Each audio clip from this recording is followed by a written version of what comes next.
If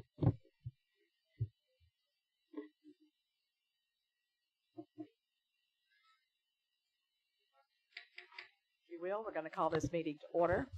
This is a regular meeting of the Williston City Council. It is Tuesday, April the 2nd, 6 p.m.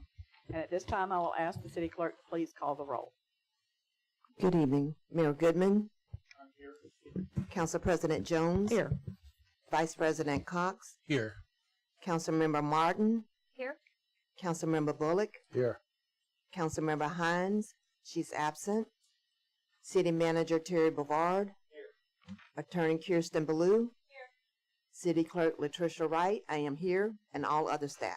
That was a very hearty from the rest of the staff.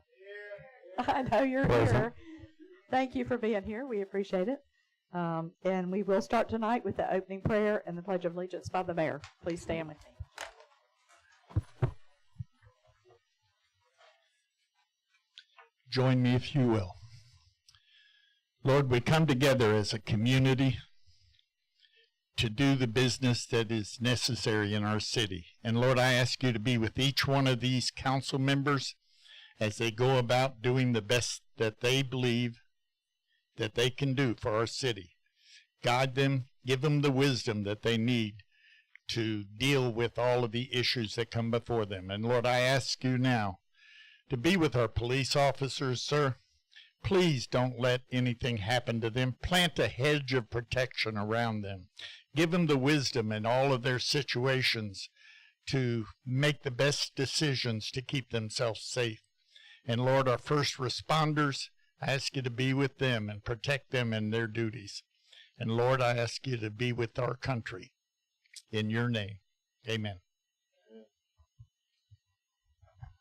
I pledge allegiance to the flag of the United States of America and to the republic for which it stands, one nation, under God, indivisible, with liberty and justice for all. Thank you very much. Thank you, Mr. Mayor. Item number 1 on our agenda is additions, deletions, changes, or approval of the agenda. I have been requested to move item 7F to under 7A. They both have pertained to the police department. If nobody has objection to that, and I see none, I would entertain a motion for approval of the agenda with that change.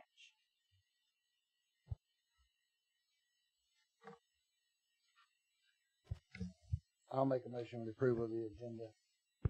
I'll second. Thank you. I have a motion and a second. Is there any discussion from anyone? All in favor of the motion say aye. Aye. All opposed, same sign. Motion carries. Item number 2 is the Mayor's Student of the Month. I'll turn it over to you, Mr. Mayor. Thank you, Madam President.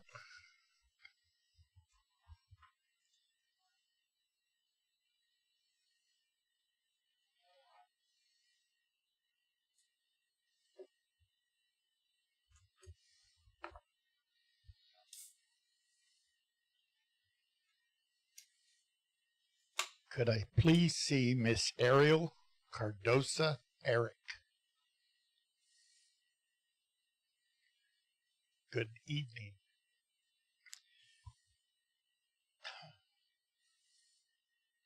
I may be in trouble. I didn't print it out. Got it? No. You got it? Yes, sir. It's my kind of day. Comments from the teachers.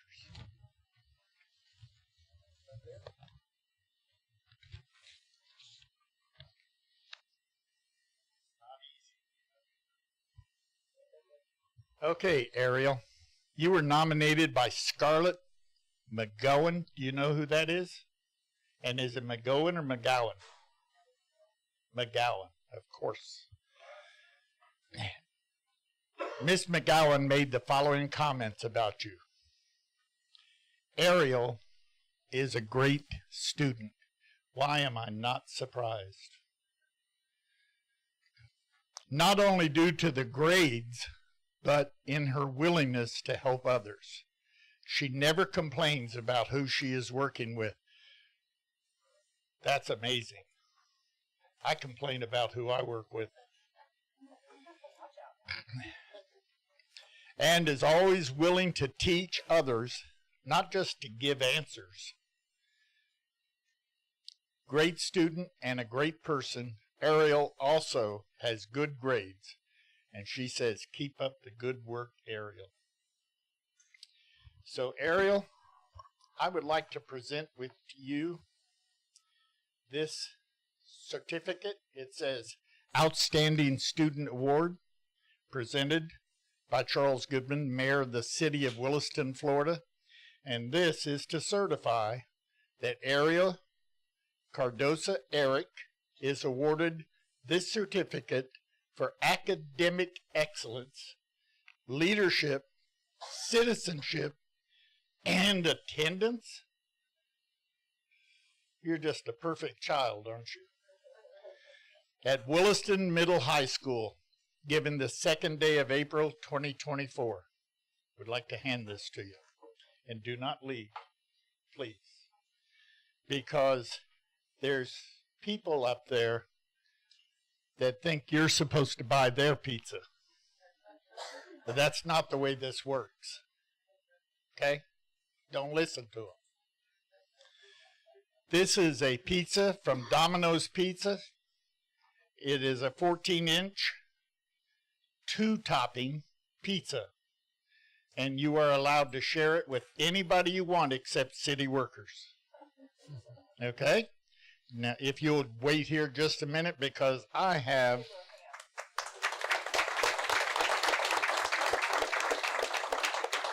a young man that I have met, Zing Tong Lin.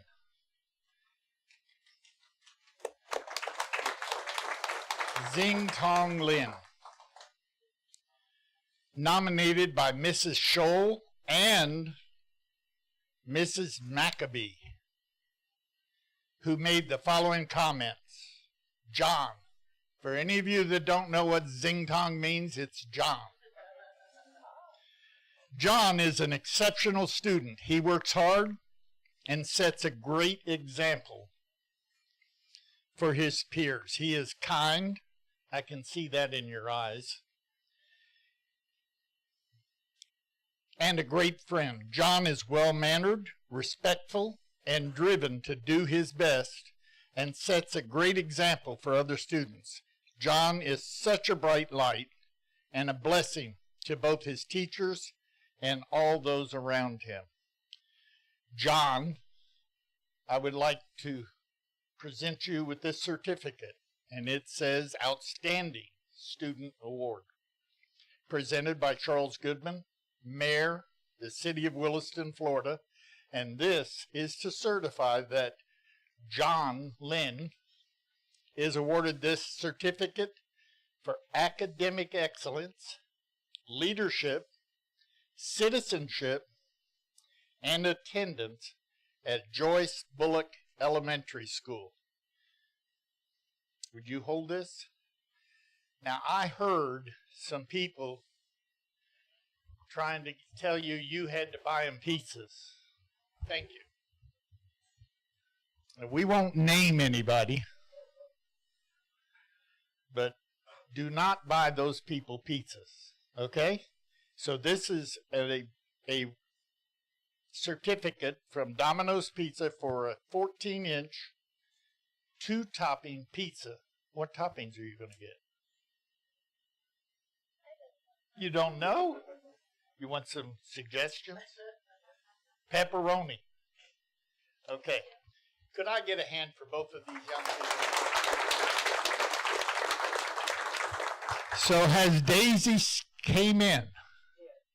Daisy! I was looking for you. I was looking everywhere for you. Were you hiding? You were just not here. Oh, okay. Well, John, will you stand right over here with Ariel? Miss Daisy.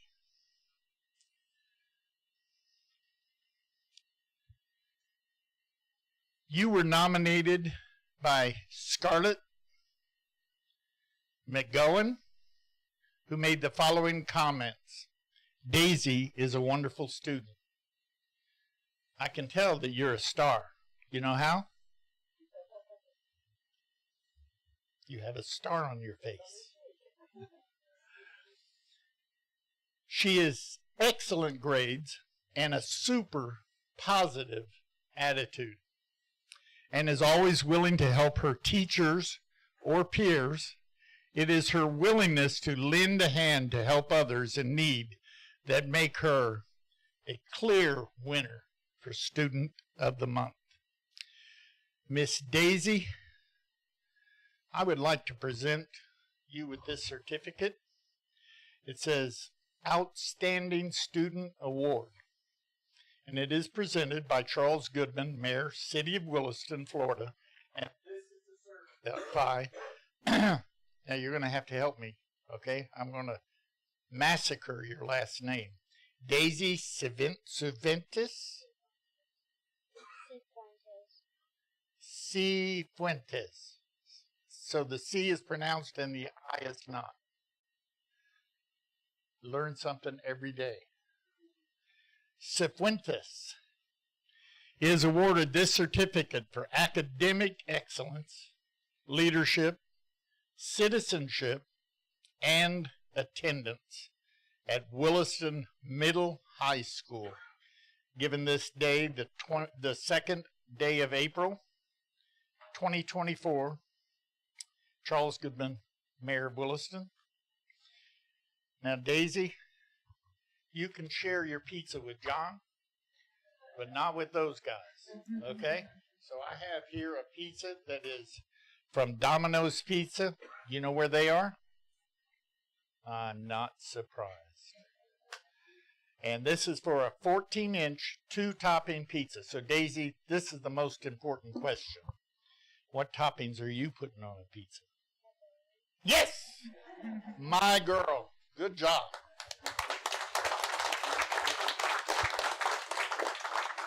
You want to take a picture of these young people? Come right over here and stand with these.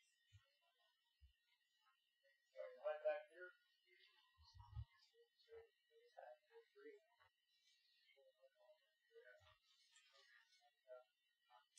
Thank you.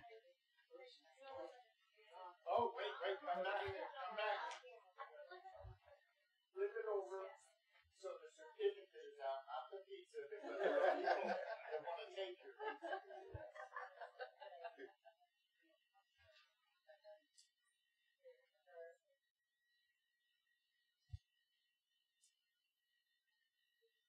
We good? Good, Mom? Yes. That's the important thing. Thank you. Thank you.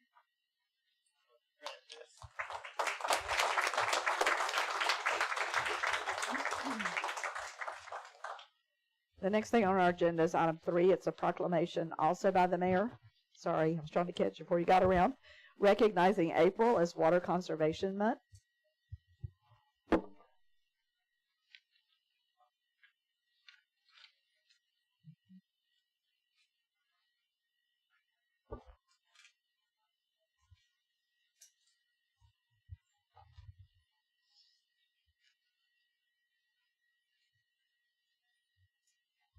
Now, I barely know this person.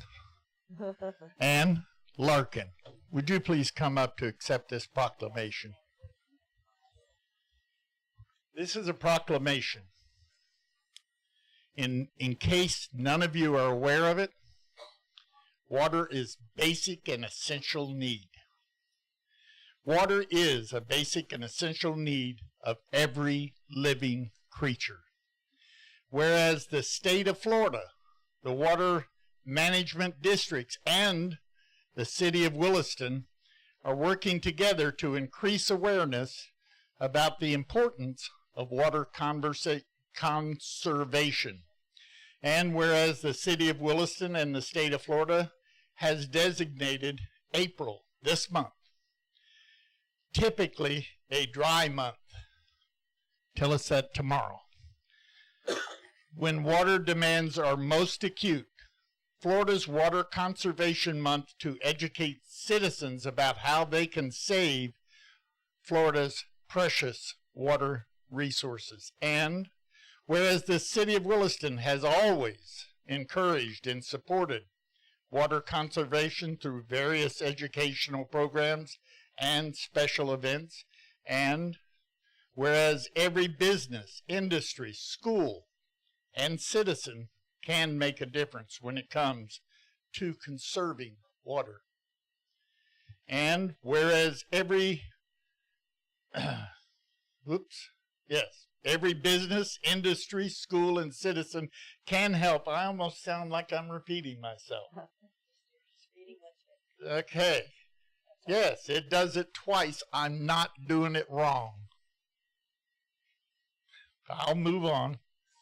Now, therefore, let it be resolved that by virtue of the authority vested in me as mayor of the city of Williston, I do hereby proclaim the month of April as Water Conservation Month. The city of Williston, Florida is calling upon each citizen and business to help protect our precious resource by practicing water-saving measures and becoming more aware of the need to save water. Signed under my hand and seal in the council chambers of City Hall on this second day of April 2024. Ms. Larkin.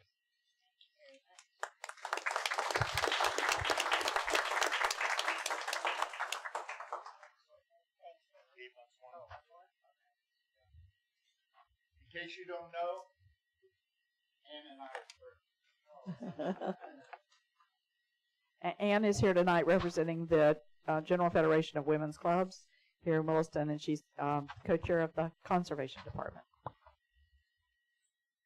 Thank you, Mr. Mayor. All right, this time we're moving to item 4, which is public participation. And at this time, members of our audience have, I'll let y'all escape if you want to. I'll say that first before we go any farther. You don't have to listen to us all. Right.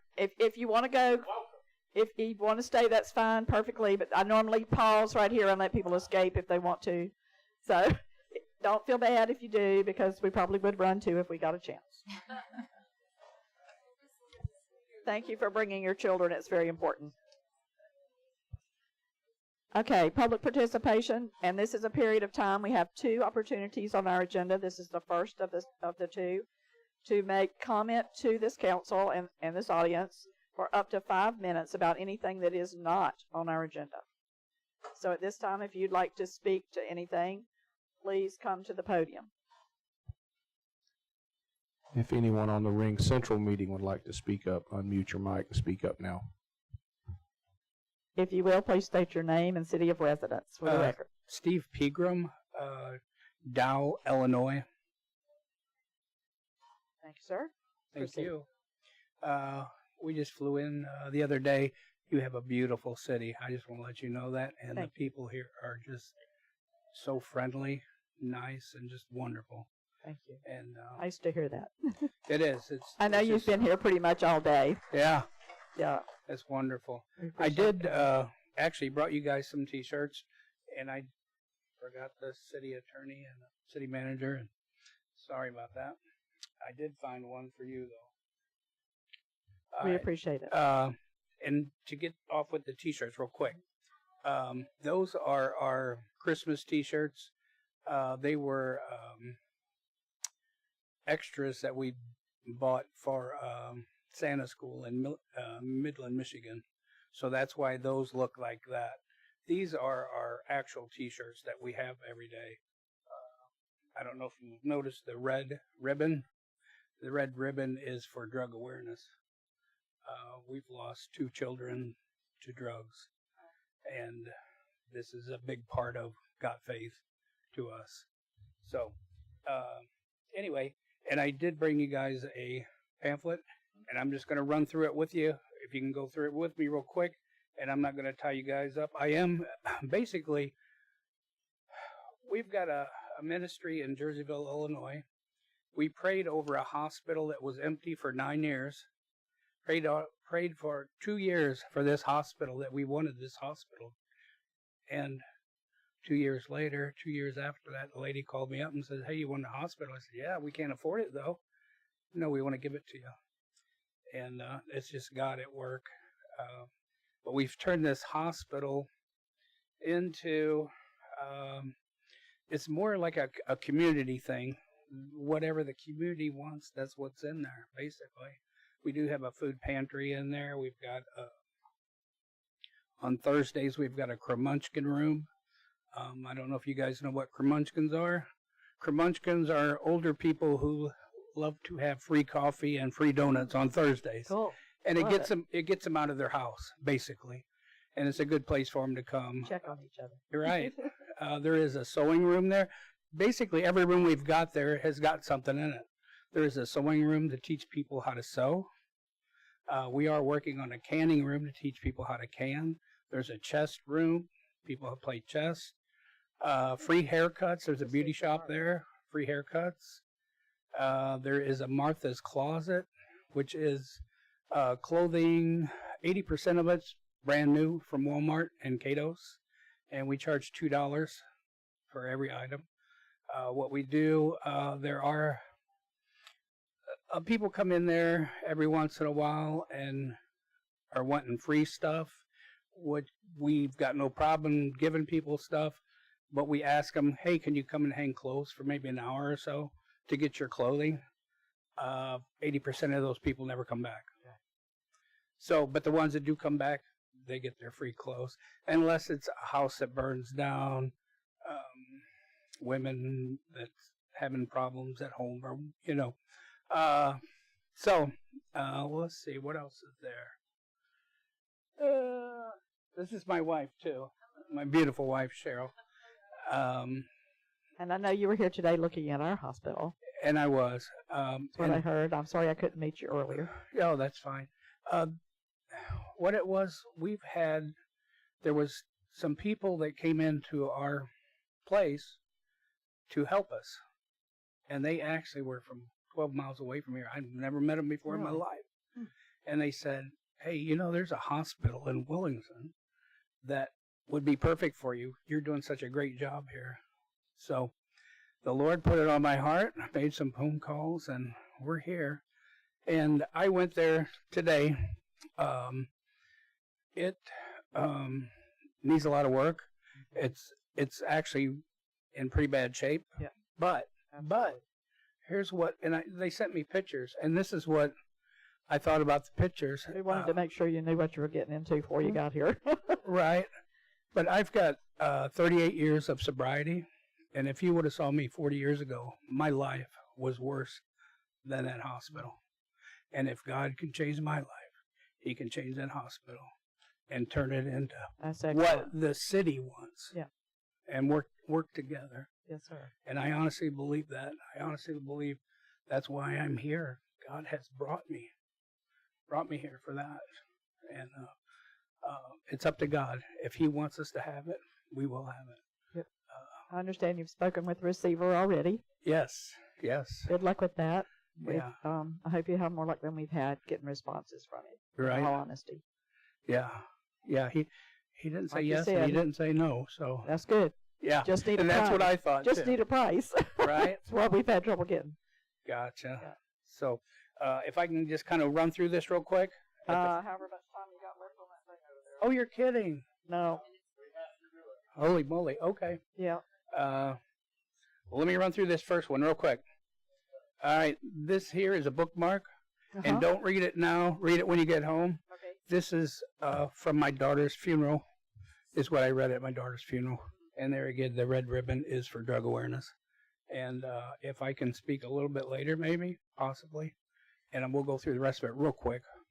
I didn't know it took so long, and I'm sorry. Yeah, we have another opportunity at the Yes. end. Yes. If Thank you you. stay that long. Gotcha. Oh, we will. Thank you. Yes, sir. Sorry. It should be. Anybody else for tonight? Miss Ann, please state your name for the record and your city of residence. My name's Ann Larkins. I live in Williston, Florida. Thank you. You're welcome. This is a flyer. I only printed a few of them, but it brings to Williston and to Levy County a very interesting medical facility. This facility is called VHG Telemed Home Visit, and there's only a phone number on here. That's all you need. So if you need a doctor to come to your house, April 15th, they're going to be opening in Williston, but they come all over Chiefland, Morriston, any place. They have purchased land in Williston, and they'll be building a clinic here so they can see walk-in patients too eventually. But right now, they're just on the phone. Okay. So you call and you get a real professional medical person to come to your house and treat you there. If needed, you get connected with a specialist elsewhere in a telemed kind of a way. So I just thought this was just such an interesting concept that we've never had here in Levy County, and I thought it would be of interest to the council Appreciate that. and to residents. So that's all I had. I'll leave these few right here. Yes, sir. They should respond. Yeah, oh, yeah, I don't know. I think that their hours are going to be like 9 a.m. till 6 p.m. every day, even on the weekends. And their eventual plan, if powers come to be, is also to buy the hospital and open a hospital in Williston. The same doctors. Okay, you're welcome. Now, this is the lot behind T-Mobile? And is it the lot behind T-Mobile? Is that the one that just yes, purchased? the lot behind Okay, T-Mobile. I thought so. I don't Yes. know if y'all are aware that it had sold. Yes, so And- pray and for sold our it. clinic to be built there and speed it along so we have another doctor in town. We really need one. We do. Thank you. Anyone else for this opportunity? If you will, please state your name for the record and your city of residence.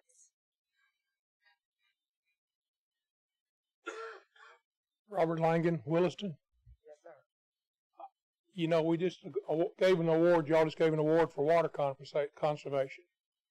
I've moved into Lennar Homes area, the subdivision there, and there is no water conservation. My water bill last month was almost $700. I've lived in towns where I've had 2 meters and not had water bills that high and run irrigation 7 days a week on new sod. Y'all are not doing your job. I was told today, I came in here earlier because I signed up for the second meter 6 weeks, 8 weeks ago, whatever, and I was told it was installed. I said, where?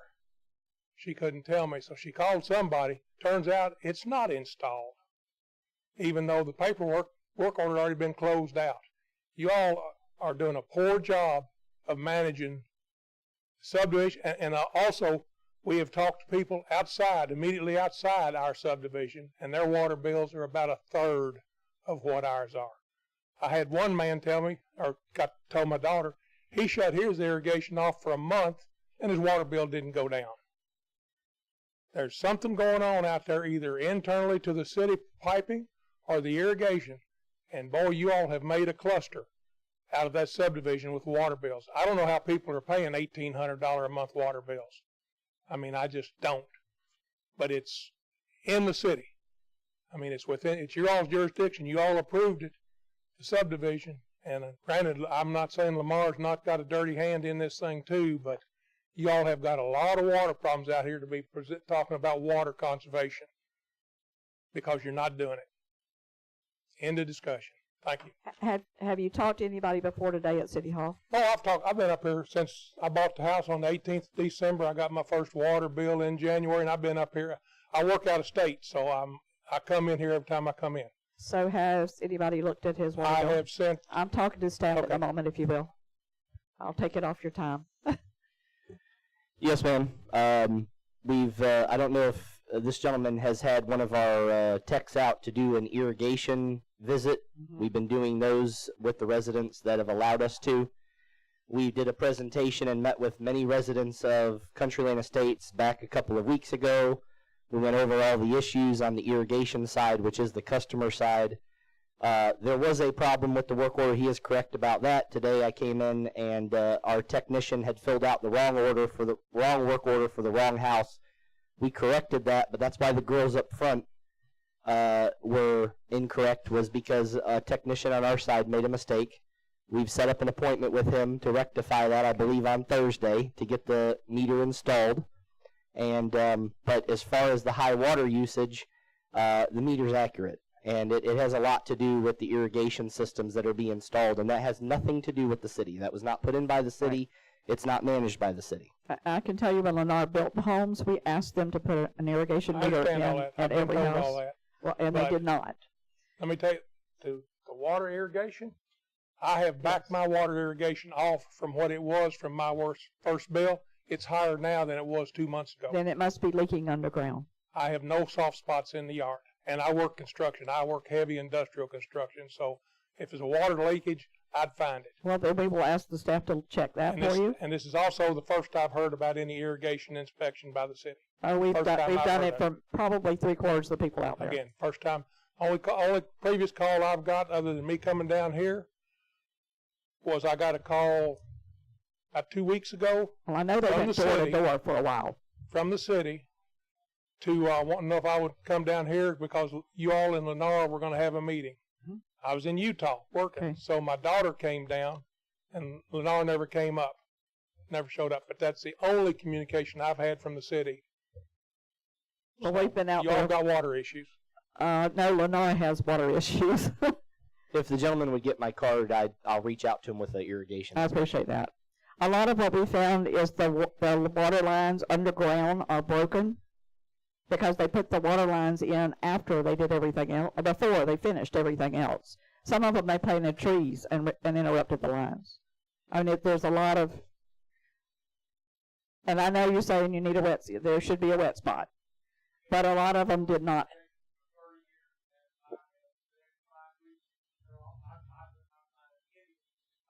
Well, the water crew will come and look. They'll check your meter and see if it's still spinning, even though you have it turned off. That's the best way to know if it's still spinning. Right. You're not supposed to get it open. That's the whole point. But they will come and do it for you. Appreciate the comments. Anyone else at this time? If not, there is one other comment at the end. What participation fee at the end? Is there anybody online, Mr. Mills? No? Okay. Then we're going to move on to the consent agenda, which is item number 5, which consists of council meeting minutes of February the 20th, Resolution 2024-42, which is approving the manager position at the Williston Animal Shelter, which we had consensus on at our last meeting. It also provides an effective date. You'll find it in your packet. Also, Resolution 2024-43, renaming the Williston Community Animal Rescue to the Williston Animal Shelter and providing an effective date. We also discussed that at our last meeting. Ms. Latricia. I'm sorry, it should say council minutes from March the 15th. I wondered about that Yes. because you're not usually behind. March the 15th. It's 15th or 19th. I believe the 19th. Okay, so I would entertain the motion for the consent agenda with that one change to the minutes. Or discussion if you want to pull anything from it. I make a motion that we approve the consent agenda with the one item that's been changed. Do I have a second? I second. Thank you, ma'am. I have a motion and a second. Is there any discussion on any item from anyone? All in favor of the motion say aye. Aye. All opposed, same sign. Motion carries.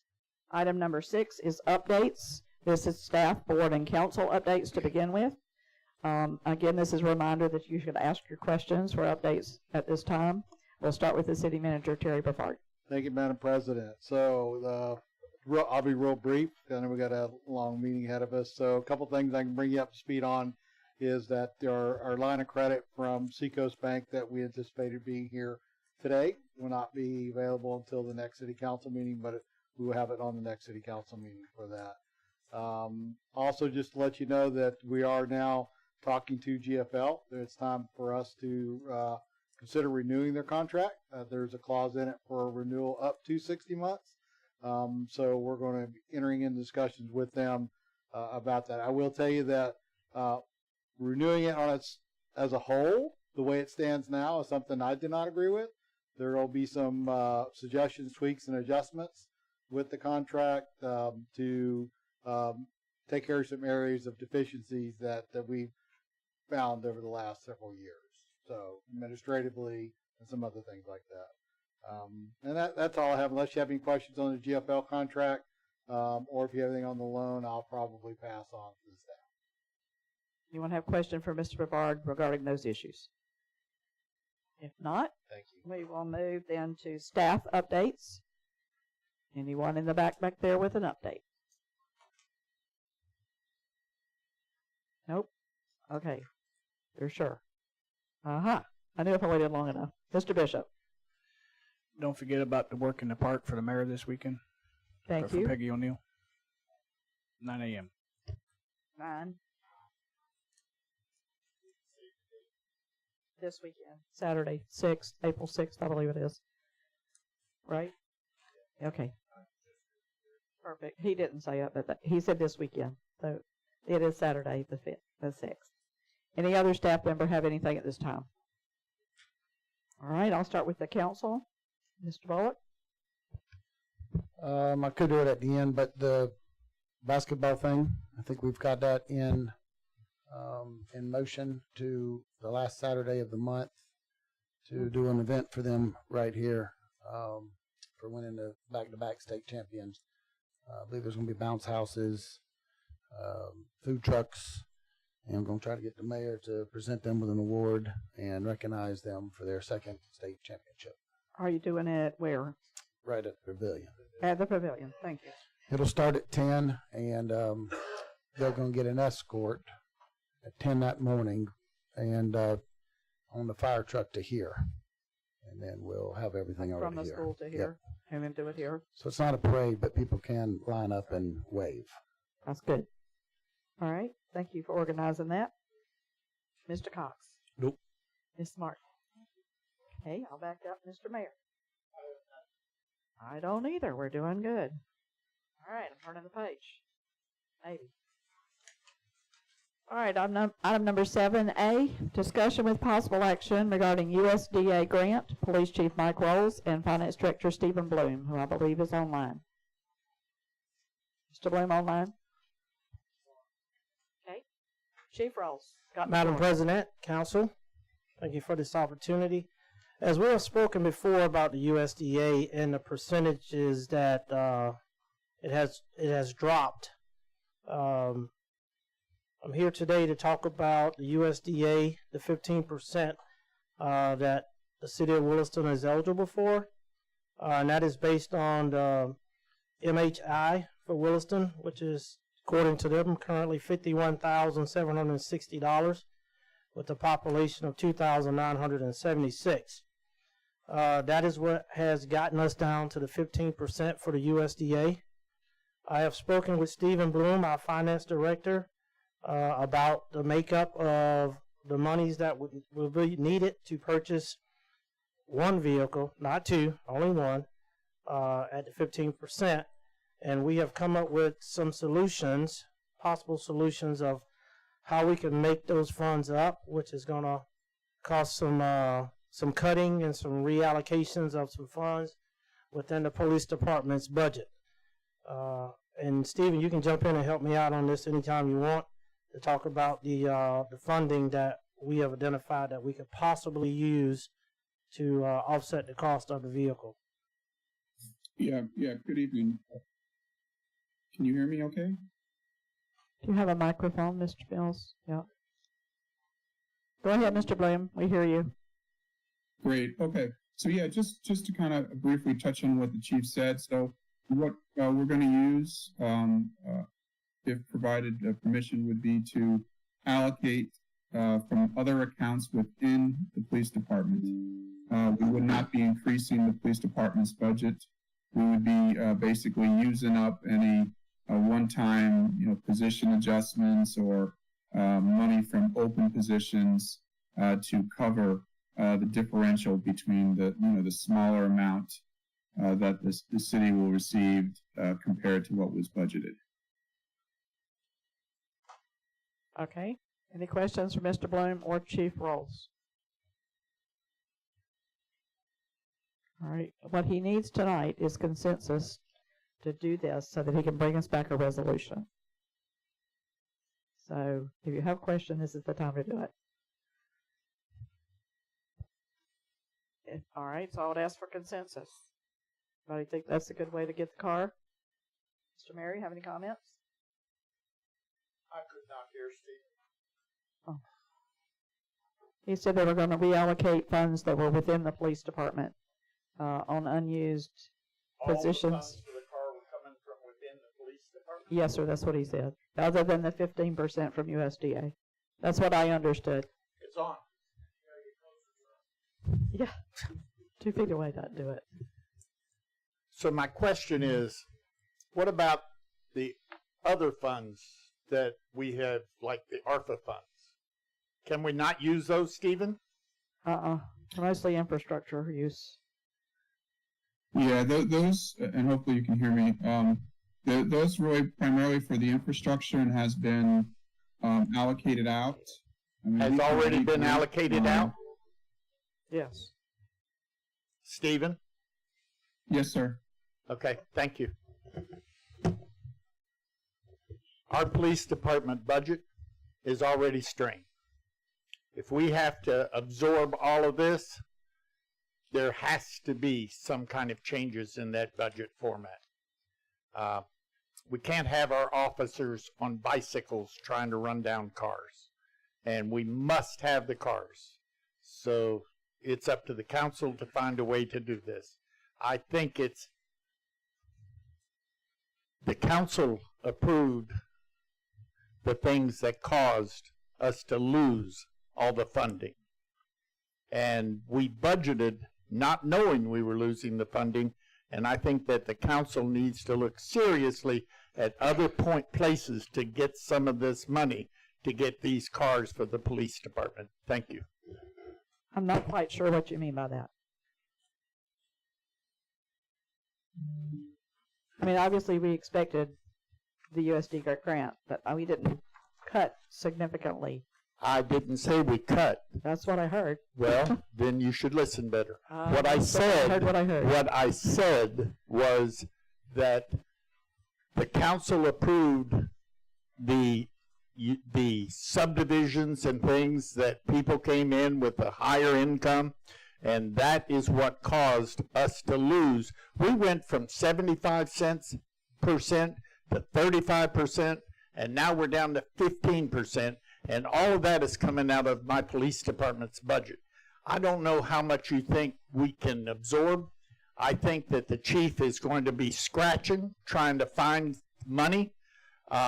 And what I said was, I think that the council should find other sources to help defray the cost instead of expecting the police department to defray the entire cost. That's what I said.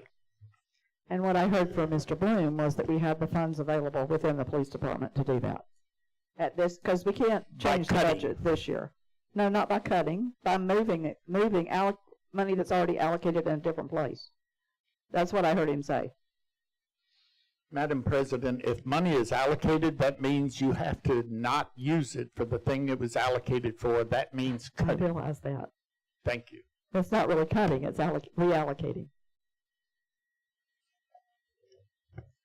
What we have on the floor, and what has been requested by our police chief, is that we have consensus or discussion regarding paying the additional monies from his budget, which I know is stretched, to pay the additional dollars for the police vehicle.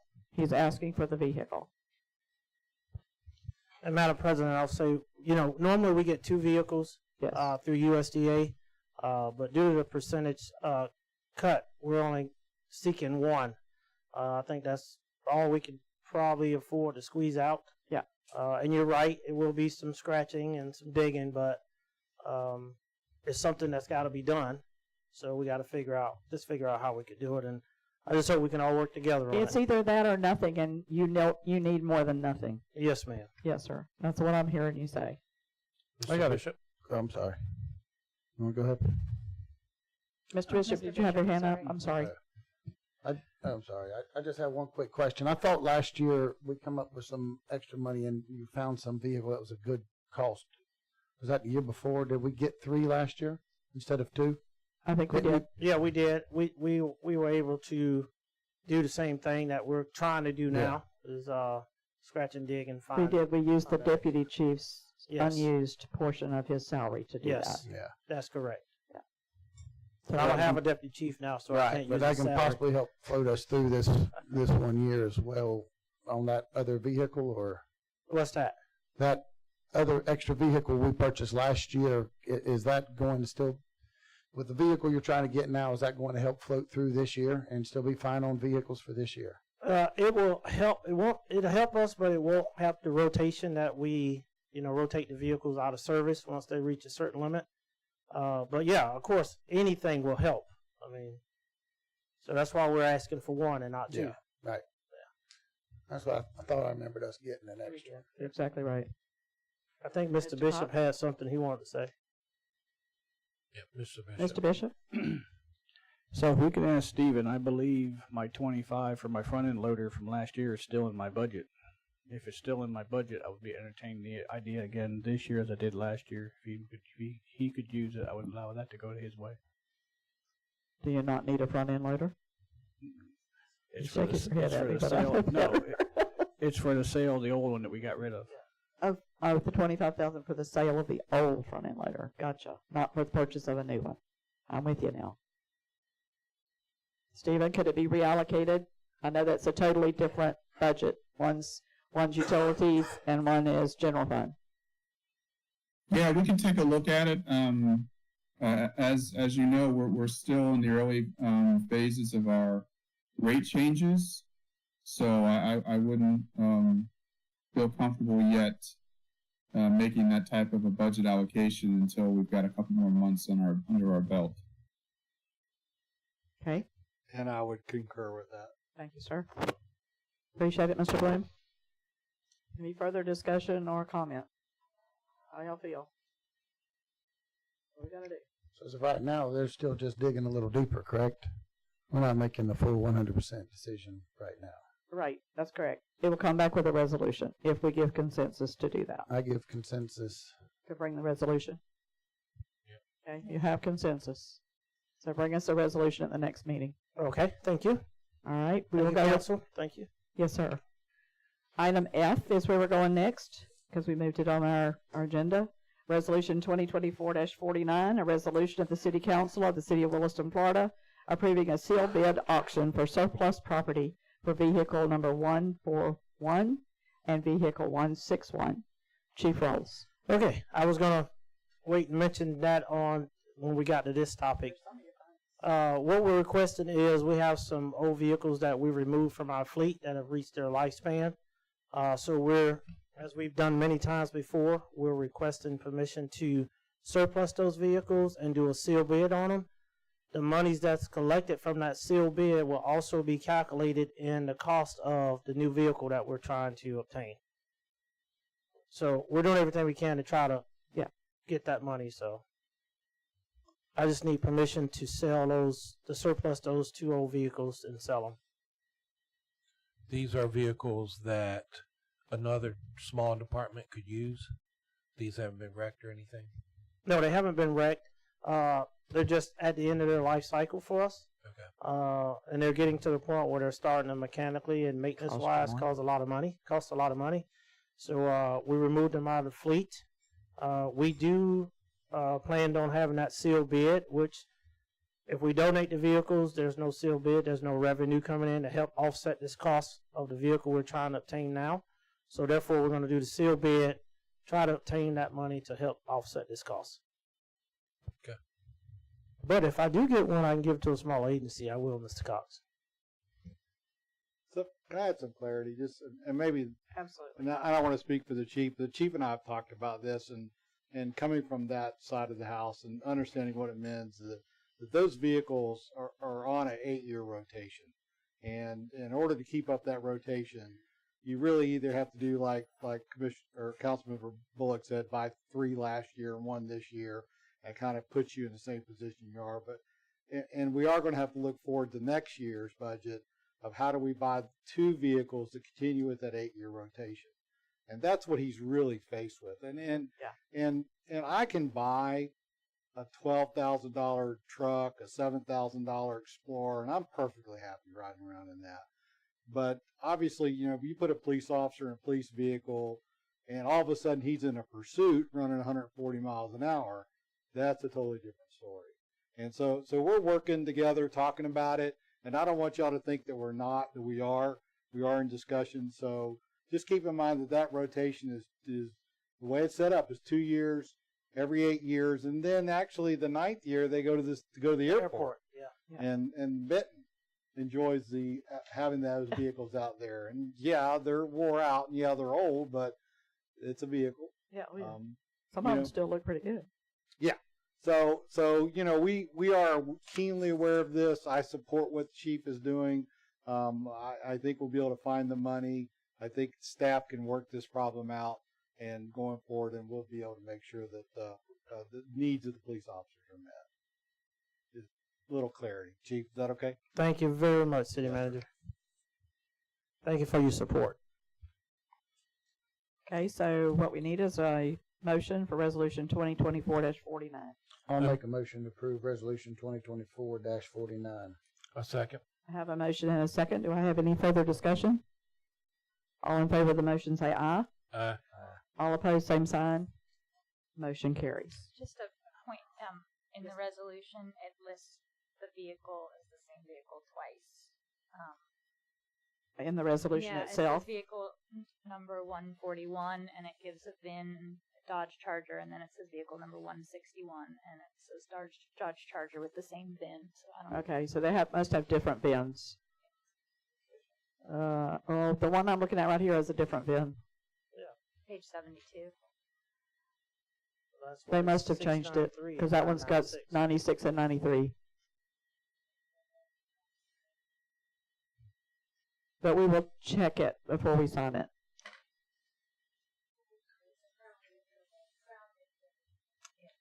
Yeah, one of them is a Crown Vic, and they're not both Dodge Chargers. No, they're both Dodge Chargers. Oh, they are? Yes. I think in our packet it said one of them was a Crown Vic. I don't know where that came from. So it must have been changed since our packet was put out. Because it definitely said it was a Crown, right there, Crown Vic and Dodge Charger. But they're both Chargers for real? Okay, so we'll check the resolution before we sign it to make sure we've got the right vehicles with the right VIN numbers. Good call, Ms. Martin. Thank you. Thank you very much. Okay, where are we now? We're moving back up to item B. Resolution, we did vote on that. Yes, we did. Resolution 2024-39, a resolution of the City of Williston, Florida, appointing Max Blank to the Board of Adjustments and Code Enforcement, Seat 3, for a term beginning April 1st, 2024, and ending April 1st, 2027, and providing an effective date. Ms. Jones. Thank you. Mr. Max Blanks put in an application for planning and zoning. That board is full right now, so we asked if he would come over to code enforcement and Board of Adjustments, at least until that's the planning and zoning has an opening, and he said he would, and we are very desperate over on that board for some new people, so this would go through from April 1st, 2024 through April 1st, 2027, unless, of course, he wants to move forwards. Gotcha. Anybody have any discussion on that? If not, we will entertain a motion for Resolution 2024-39. I'll make a motion to approve Resolution 2024-39. A second. I have a motion and a second. Is there any further discussion by anyone? All in favor of the motion say aye. Aye. All opposed, same sign. So this is Mr. Blanks right here? Yes, ma'am. Welcome aboard. We look forward to seeing you. That's wonderful. I could tell by your address you weren't far. That's what I hear. It's nice to meet you. Absolutely. You will for sure. Probably more than you ever wanted to know. Board of Adjustments is a great place to start. Okay, we're moving to item C, Resolution 2024-44. A resolution of the City Council of the City of Williston, Florida, awarding JB Pro request for proposal number 2024-01 to assist the City of Williston with a comprehensive plan update. Ms. Jones. Thank you. So I've been warning you about this for a couple of years now. It's finally happening. Our comp plan needs an update. You already gave it to me in the budget. And what we did was we asked JB Pro to submit with advertising and for them paying for any community meetings we have. We've been doing a little bit with our other grants to pay for snacks and advertising. So they're going to take this whole thing, and anything that has to be paid for will be paid out of their pocket. So it'll be a lot easier for us financially. As soon as you approve this, we'll get started. So it's going to need a lot of work for everybody here, but we're very excited. Terry knows I'm excited because I talk about it all the time. And it's going to be about a year. It'll be about a year-long process. So I know Mr. Fuller's super excited. Yep. Some people have no idea what I'm talking about. So the comprehensive plan is sort of like our roadmap that the city puts together. They have to update it every few years. It's called an EAR amendment, but we're going to probably do a little bit more of an overhaul because Williston looks a lot different than it did in 2018 and in 2012. So. And I know Mr. Fuller was here when we did the last amendment. Yep, he sure was. Because at that time I was actually serving there as well. So He's probably going to be our comp plan leader. Yeah, I'm sure he will be. Yeah. He always asks the great questions. Okay. So you have met JB Pro. They've done a couple of projects. We bid this out a few weeks ago, and we had only JB Pro who was the only one who answered, but they came in right on budget. So, any questions for Ms. Jones? Not, I will entertain a motion for Resolution 2024-44. I make a motion that we approve Resolution 2024-44. Second. I have a motion and a second. Any further discussion? I'll only comment that the $150,000 is already budgeted. We knew this was coming forward, and it is in our budget. All in favor of the motion say aye. Aye. All opposed, same sign. Motion carries.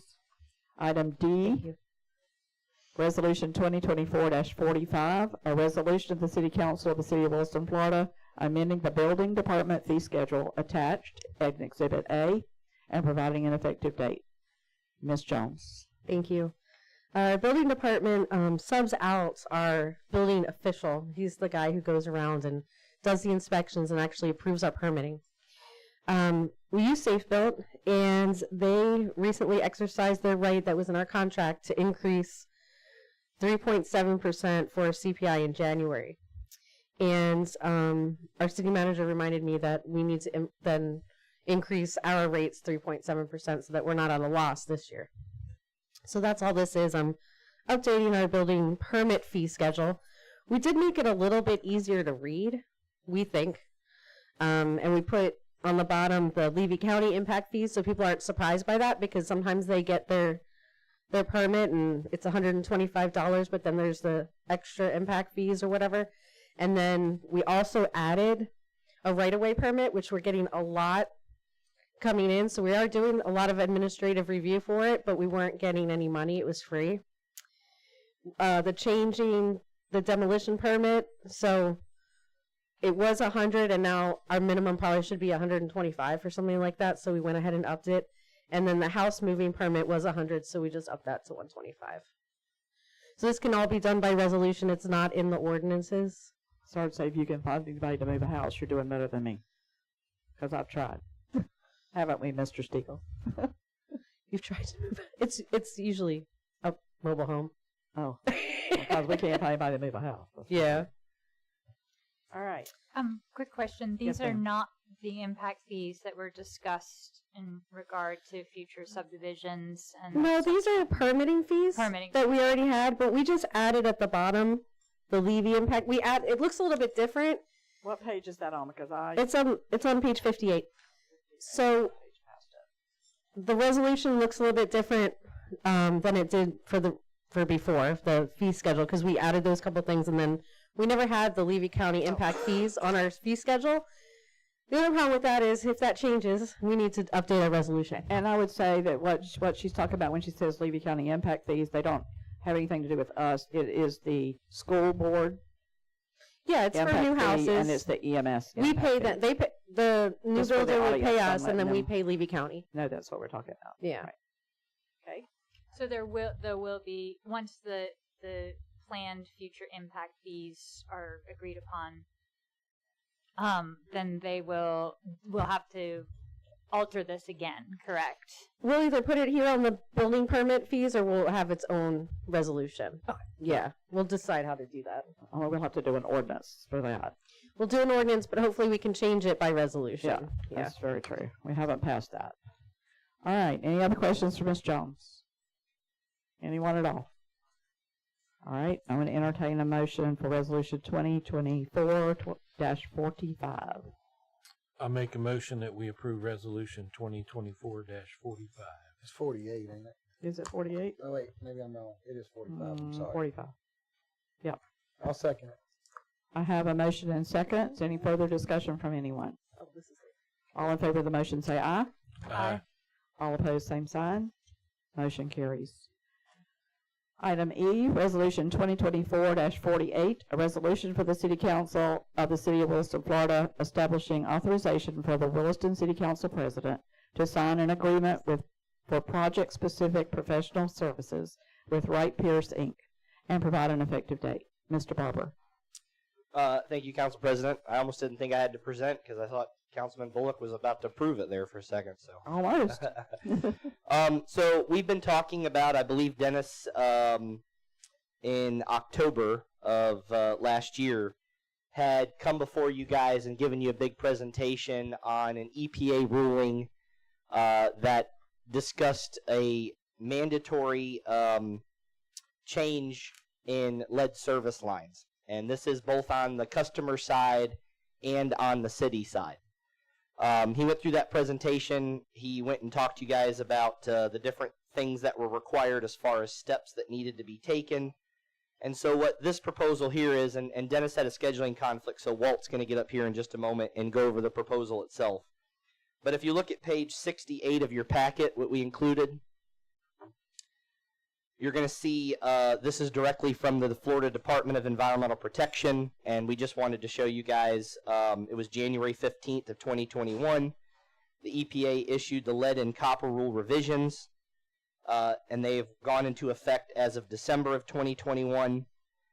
Even though it passed, then keep in mind that this didn't come down to the state level until about 1.5 years ago, and everybody at the Florida Rural Water Annual Conference kind of panicked because we were told, you guys have till October 16th of 2024 to basically go through your entire system and verify. So we've been working on that.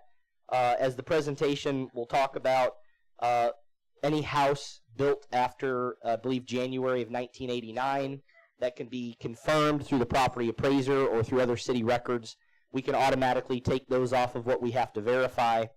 But other than that, we have to hire a company to come out and do an inventory of every house to be sure that this can be accomplished. And obviously dealing with private property rights, EPA and DEP were going through with us of, you know, what they were going to accept as to what would be verification. So we've gotten to that point.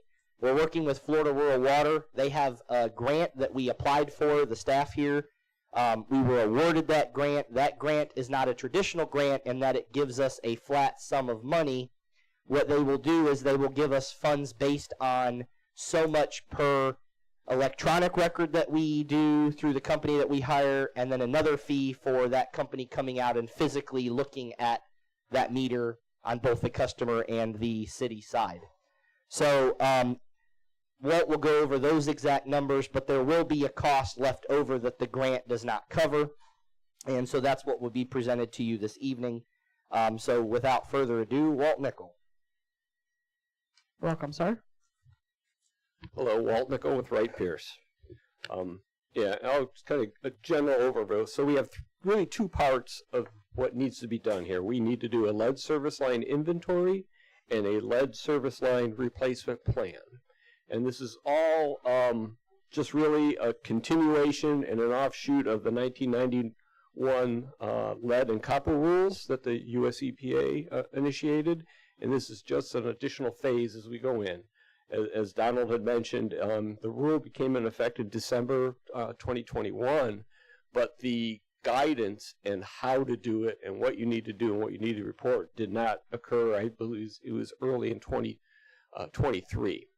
But you do have a looming deadline that has not changed, even though guidance wasn't issued to very later, is October 16th of this year, 2024.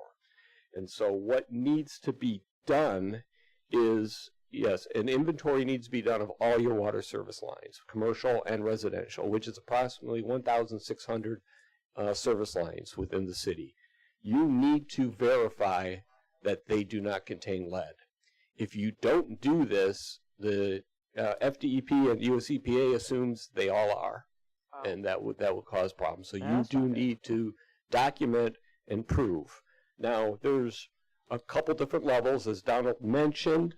We can automatically exclude any structure that was built after January 19th, 1989.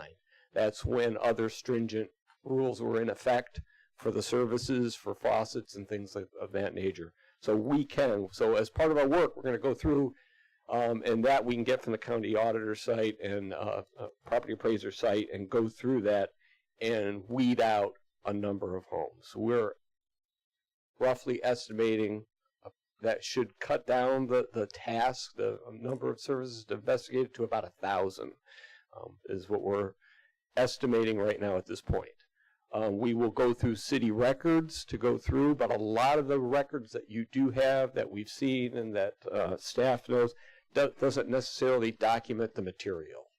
So we don't know, but we will go through that, because if we can go through that and have paperwork documentation, that would be acceptable, and then that can reduce that even more. Once we do that, then we go into a physical out in the field, doing with staff, locating the meters, opening meters. Some of them are filled with dirt if they're accessible. Some of them, it's just too tight. You can't tell the piping material within that. In those situations, we got to dig outside the meters and go through. But this has to be done on every single service that we couldn't exclude otherwise. Wow. And so we're expecting 1,000. Of that 1,000, we've estimated about 725 will be easy, where we open the meter and we can do that and do that. And that's a one person going out and inspecting all that and recording it. We're going to record the location with GPS, document the materials, and we'll have all those records. We're also assuming about 275 are going to be difficult to access, and that's where we're going to have a two-person crew. We're going to have to go out and dig. And then there may be some that are just totally inaccessible. That there's nothing that we can do, but we will then turn those over to the city staff, and they're going to have to excavate with equipment and so forth, more than what we can do in the field. We're really hoping we don't have too many of those. Right. So anyway, that is the process of the inventory. So we have to create this inventory. We have the format that this information is to be recorded and documented, so that needs to be done. What then follows is the lead service line replacement plan.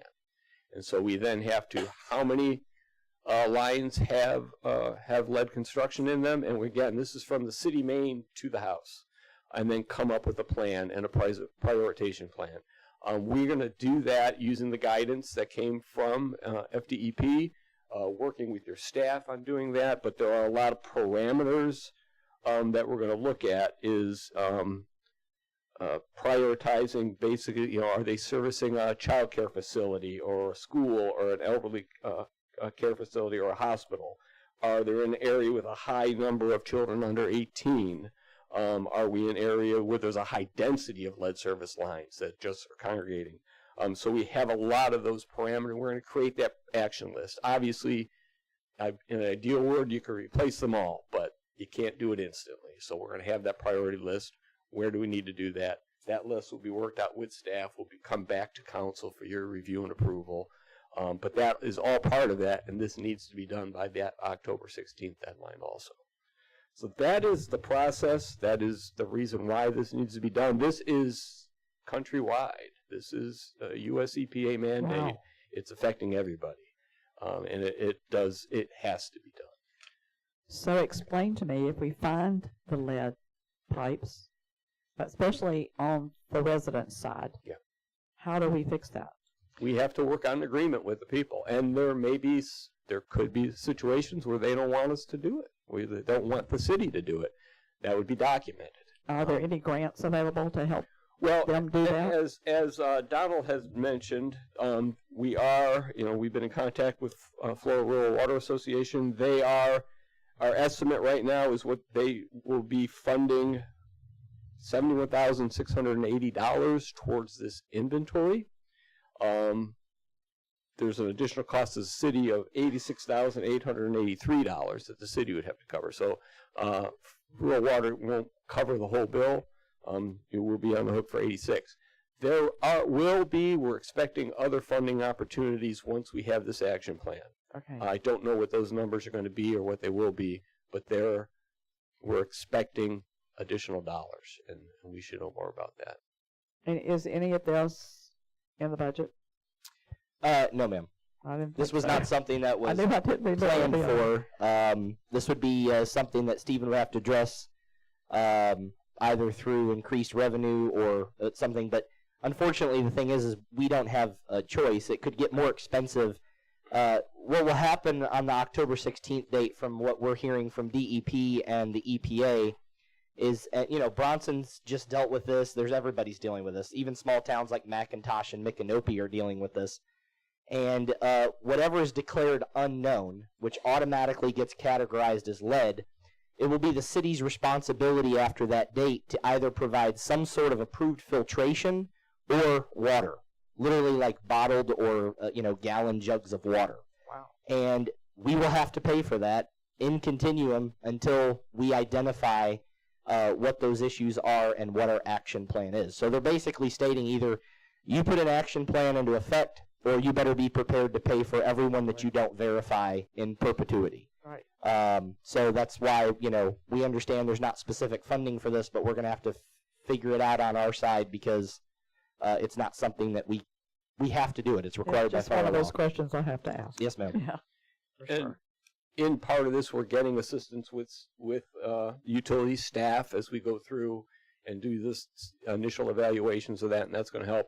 We're doing this at hourly rates. We've tried to do as good an estimate as we can of what we think we're going to expect if there are more easy meters and it's easier and we can get the exposure of the service lines within the meters. That makes it easier and simpler and faster. So we tried to give it a very conservative estimate. If things go better, this bill could be lower. And Florida Rural Water's also offered to all of the municipalities in this area a VATCON trailer. So some of the excavation, which can take a lot of time with hand digging, can be quickly abated if we're able to get that machine for periods of a week or two. We can go through and we can basically suck out the soil, and then you just drop in some soil and expose what you need to verify and document.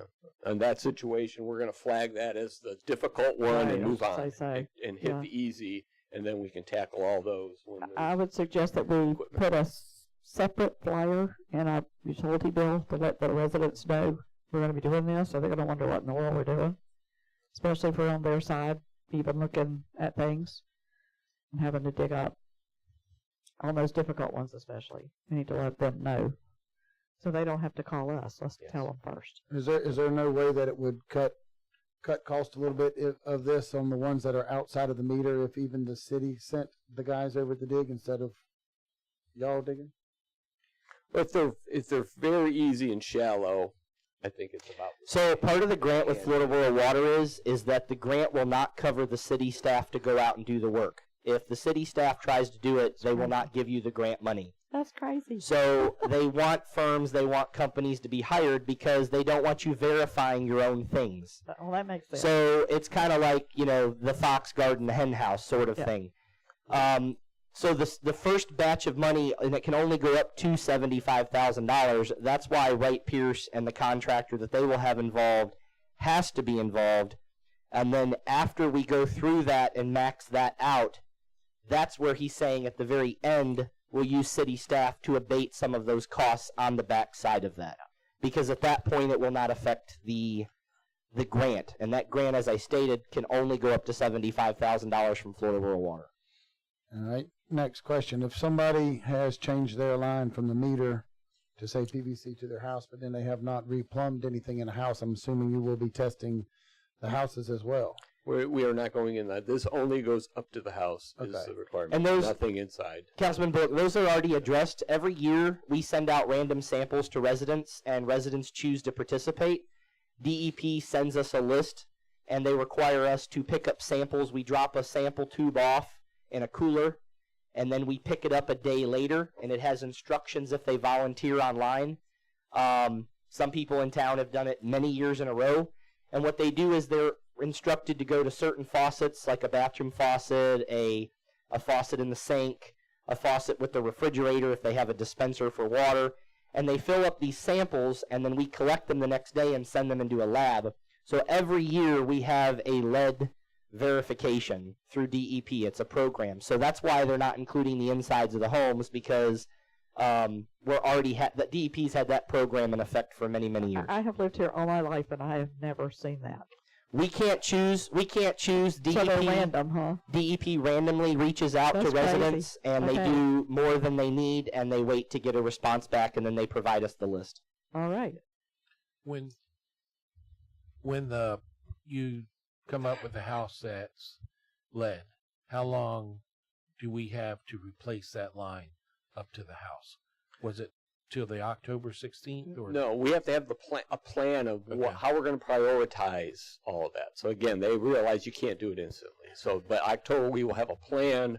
We will have them all identified, list the priorities, where are the areas of high priority, low priority, and start from there. So there's no deadline from there. The inventory and the plan has to be done by October. And we would be remiss not to mention that this has been going on now for about a year in other municipalities. And as of yet, I believe in the entire state so far, last time we were at the Focus on Change in Ocala with Florida Rural Water, they had stated that they had not found one lead connection yet in the state of Florida. Now, a lot of the state hasn't been done, but up until then, they had not found one. So we don't want to be alarmists. It's not something that's an epidemic. This is not Flint. We don't want to cause panic.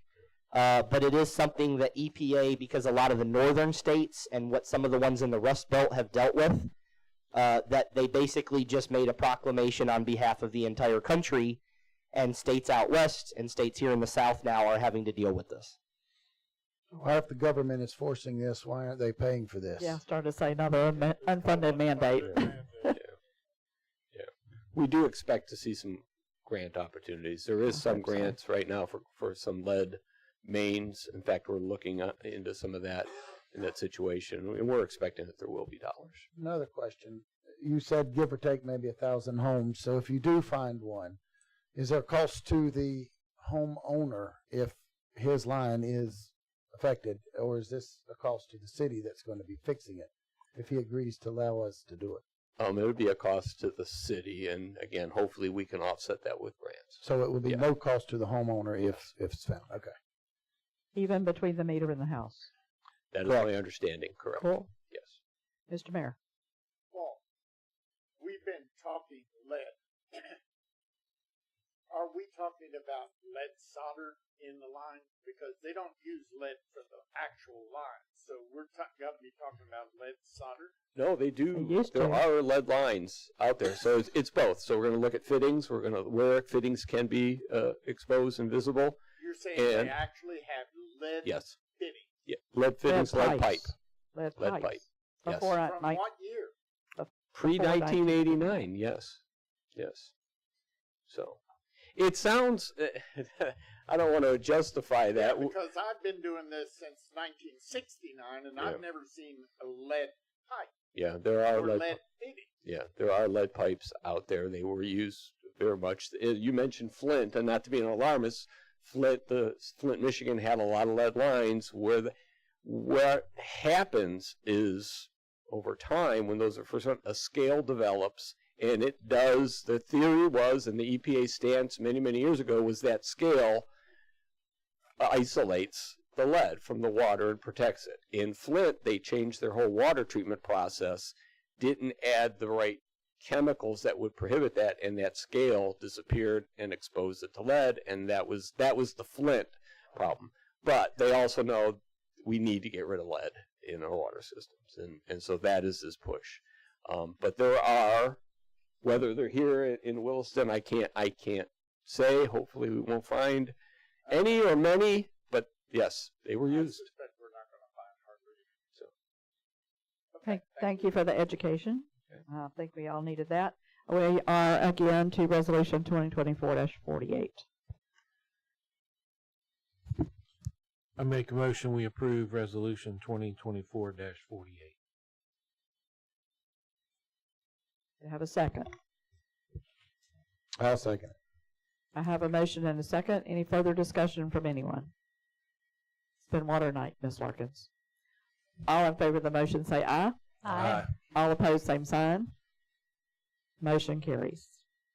All right, we've already done F, so we're moving to the open public hearing, which is a quasi-judicial hearing. For those of you who are not familiar with that, it's pretty much run like a court case. Ordinance, and I'll state it first. Ordinance 2024-723, an ordinance to provide for the annexation of certain property in the city of Williston, providing the description of the annexed property, providing that the annexed area be subject to all laws and regulations and entitled to all benefits and privileges, providing an effective date. I will ask at this time that any council member who's had any ex parte communication with anyone regarding this to please notify us at this time. We all know where it is, so we know where the site is. And remember, ex parte communication is not necessarily a bad thing. It's just something that needs to be declared. Hearing none, I will ask anyone who plans, not the council, but anyone else who plans to speak to this to please stand to be sworn. Come on, y'all might as well stand up over here. Thank you very much. Okay, would everybody please raise their right hand? Do you swear or affirm that the testimony you're about to give tonight is the truth, the whole truth, and nothing but the truth? Thank you. Thank you, Ms. Wright. At this time, I will state that the clerk will be in custody of all exhibits. Any exhibits, diagrams, photographs, or any physical evidence that we are using tonight that you are presenting, other than what's already in our packet, needs to be given to the clerk. She will keep it for up to 30 days in case there is an appeal of any kind for this decision that's made in first reading tonight. I will ask the staff at this time to please make an opening statement. Thank you. So this ordinance 2024-723, the City of Williston received a petition from L&B Investment Group, LLC, for a voluntary annexation into the City of Williston. L&B Investment Group, LLC, have requested the annexation of property which is situated adjacent to the city limits as described below. So this is the old middle school. The parcel number is 04866000000, and the address is 25550 Northeast 42nd Place. It's about 20 acres. The property is currently in the county. In the county, it is zoned public. The properties to the north, south, and east are in the city limits and are zoned residential. If the property were annexed, all development projects would be subject to the city's land development code and development standards, which control building design, height, floor area, etc. City utilities available include garbage, sewer, and water. Power is not available for the city. The county was informed of the petition in February 2024. Letters to property owners within 300 feet were sent by certified mail. No inquiries were received back to City Hall. The petition was advertised according to Florida statutes. We do have quite a few attachments, and then they would also like to do a presentation. So the first attachment is the property survey. Then we have a location map. The location map will help you guys see exactly where it is. The survey is just for legal reasons.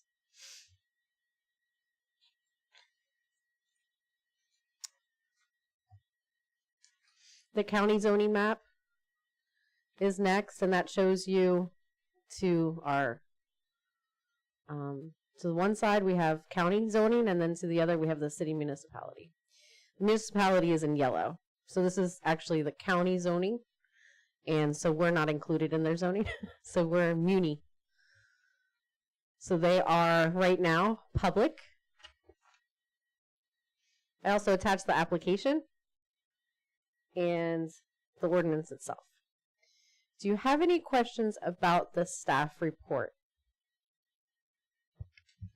I do have one question. I maybe misunderstood. I thought I heard you say that the property to the north, the south, and the east was all city limits. Do you Okay. mean due to the west? To the west. Okay. I thought I heard east. I just wanted to WE. West is that way. clarify that. It's all residential. Those are all zoned residential. Mm-hmm. All of them are residential. North, south, east, and west. Yeah. Well, even to the east, but it's not in. It's county residential. Yeah. That may have been what you heard. All right. At this time, do you have any other witnesses to call? We do have a presentation. Do you want to give it at this time? I'm not through that part yet. Do you have any witnesses? No, ma'am. Okay. Then I want to ask for the applicant to please come and make an opening statement. Sorry, I have to follow my attorney's recommendations here. Hi, I'm Hey. Jimmy Gooding. I'm an attorney, 1531 Southeast 36th Avenue in Okay, Ocala. sir. Good to be back here. We've got with me today, Samantha, if you'd stand up, please. Samantha Himes is the Executive Vice President of Fluent.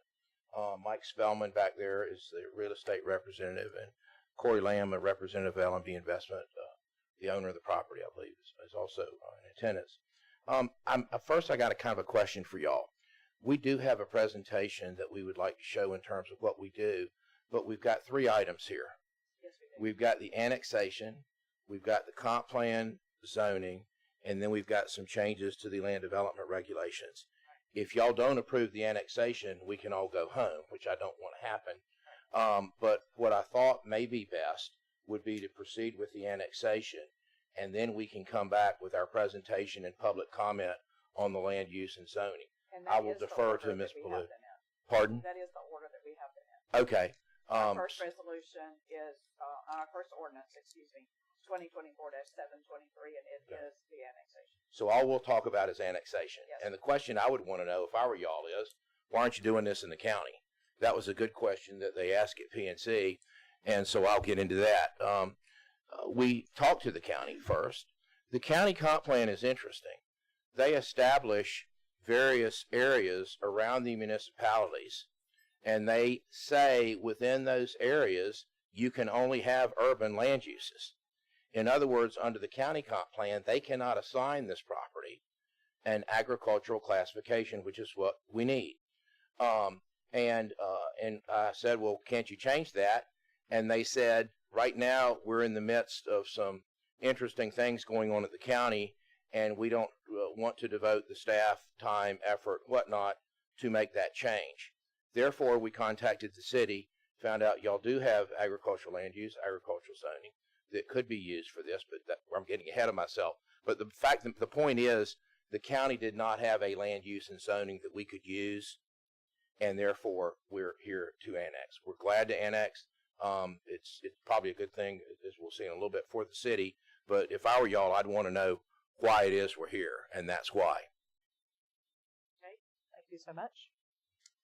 So do you have a video you want to show? Is that part of a, or is that part of another? It's mainly to do with the comp plan and zoning, but if you want us to go ahead and do it, we can do it. We'll wait. I think either way, I might be speaking out of terms, but the property owner would like to annex either way. Is that true? So, Yeah. Okay, so we'll wait on that, if that's agreeable to everybody. Are you okay with waiting on that? We'll discuss the annexation first before we get to the LDRs. Yeah, pull your microphone closer there, so. Either way you want to do it is perfectly acceptable. If you want to watch the video, we can just move it onto the record for the next quasi-judicial hearing for the other two, or you can wait until the next two. It's up to you. I'm seeing signals from the back corner who said wait, so I'm going to wait. I would call it this time, do you have any witnesses or cross-examination of No, ma'am. Any- It's been a pleasure working with Laura. She did a good job on the whole thing, but her presentations. Okay. Thank you. I would ask that if the applicant, what am I doing now? Testimony from the public, evidence from the public.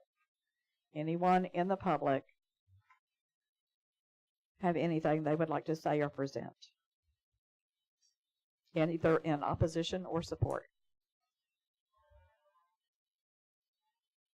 No one, you're just going to let it ride right now. Okay. I would ask for a closing statement on this issue from the applicant. Property is eligible for annexation. It's contiguous to the city limits. We'd like to be part of the city. I know Mr. Lamb would be as well. Thank you, sir. Closing statement by staff. Yes, ma'am. This type of thing does not go to planning and zoning first, which you guys aren't accustomed to. This is all up to you. The additional tax revenue and employment opportunities, we felt the property was in the right place to be annexed in, so staff is recommending that you approve it. Okay. Any rebuttal statements by either party? Discussion from the city council regarding annexation only.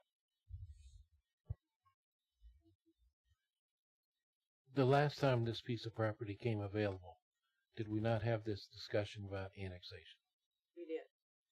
So I can tell you what stopped it then was the neighborhood was here up in arms and did not want what they thought saw coming.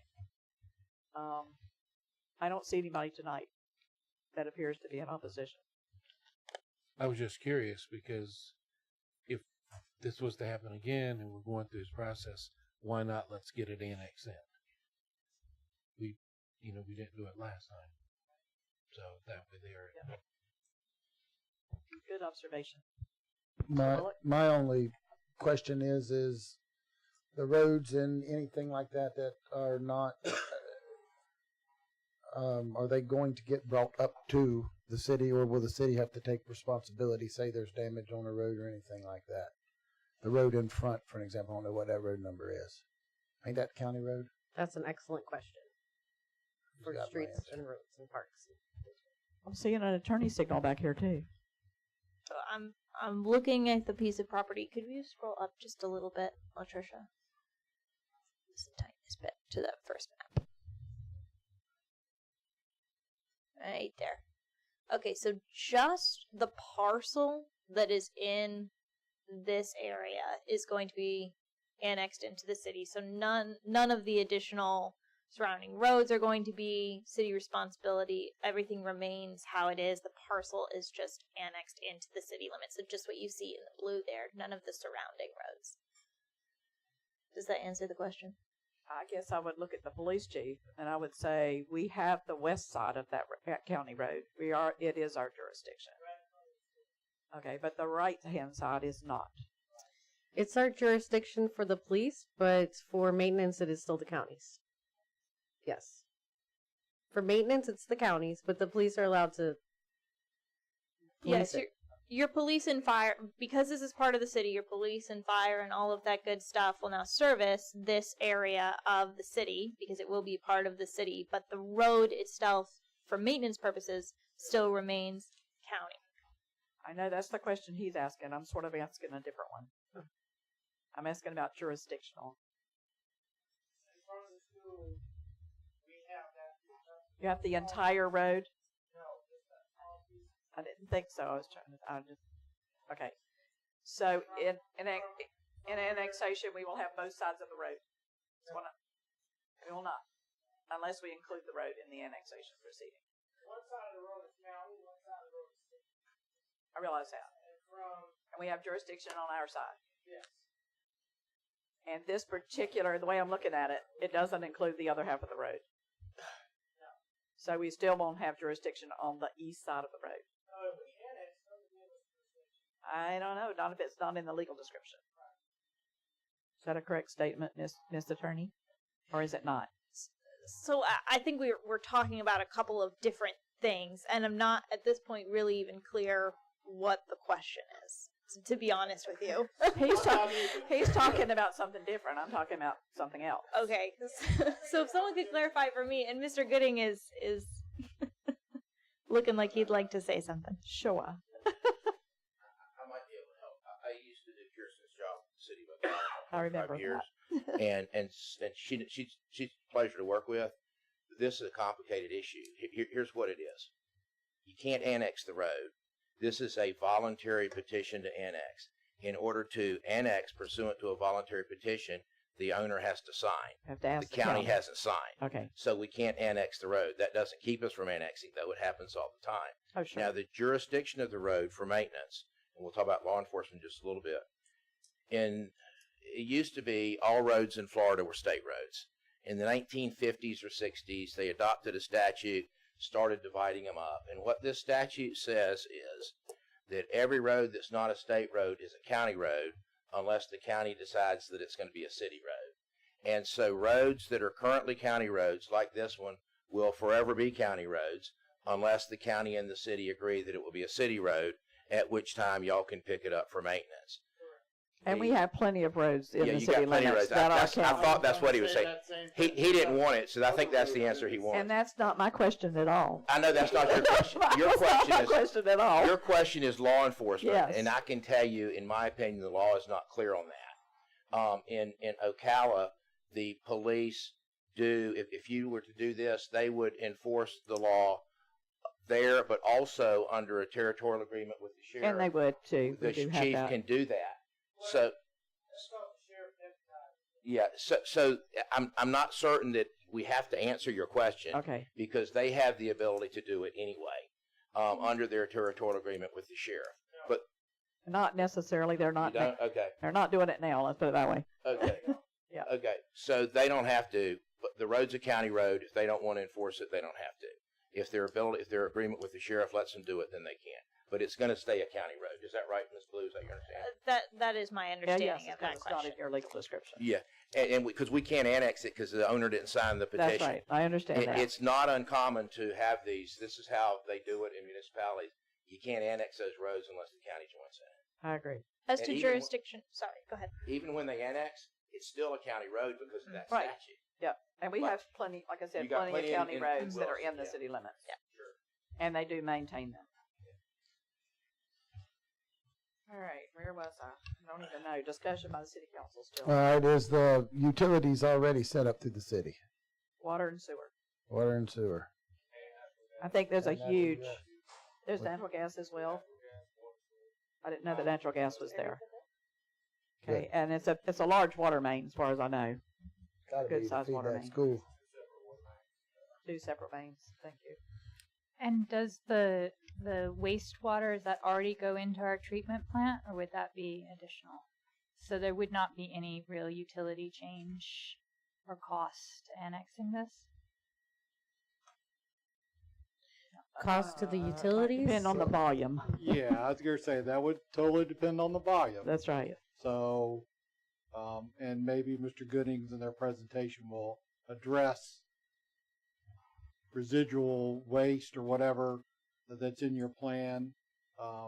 So, yes, and then like Mr. Lamb said, Clay Electricity has electricity, and we have the other utilities out there.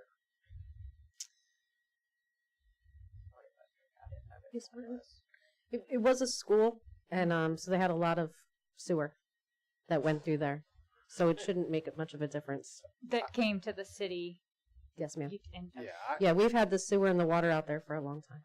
There has been no discussion this would be an issue for us to handle.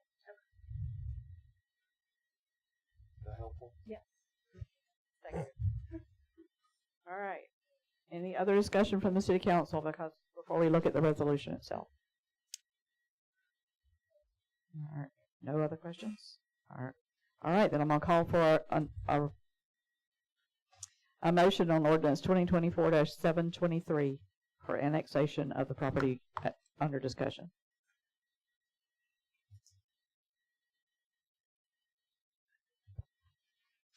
I make a motion we approve ordinance 2024-723.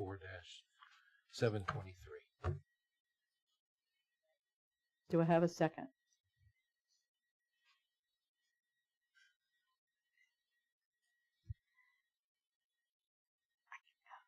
I don't know if I'm breaking the rules here because I'm the rookie. Can I ask one more question?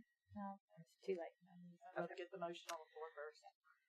At this point, and then you can discuss all you want to. I'll second it. Okay, so I have a motion and second. Is there any further discussion?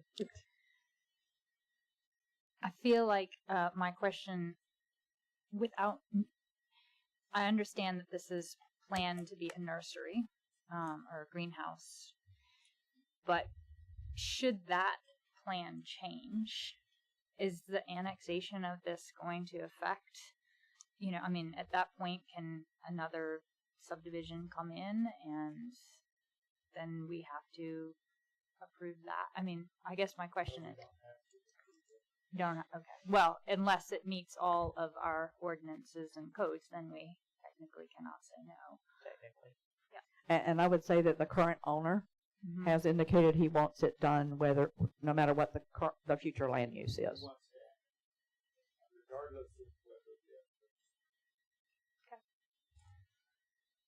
Excellent question. Any other questions for staff or amongst yourselves? I have a motion on the floor. Any comment from the public? Nothing on the annexation. All in favor of the motion, please say aye. Aye. All opposed, same sign. Motion carries.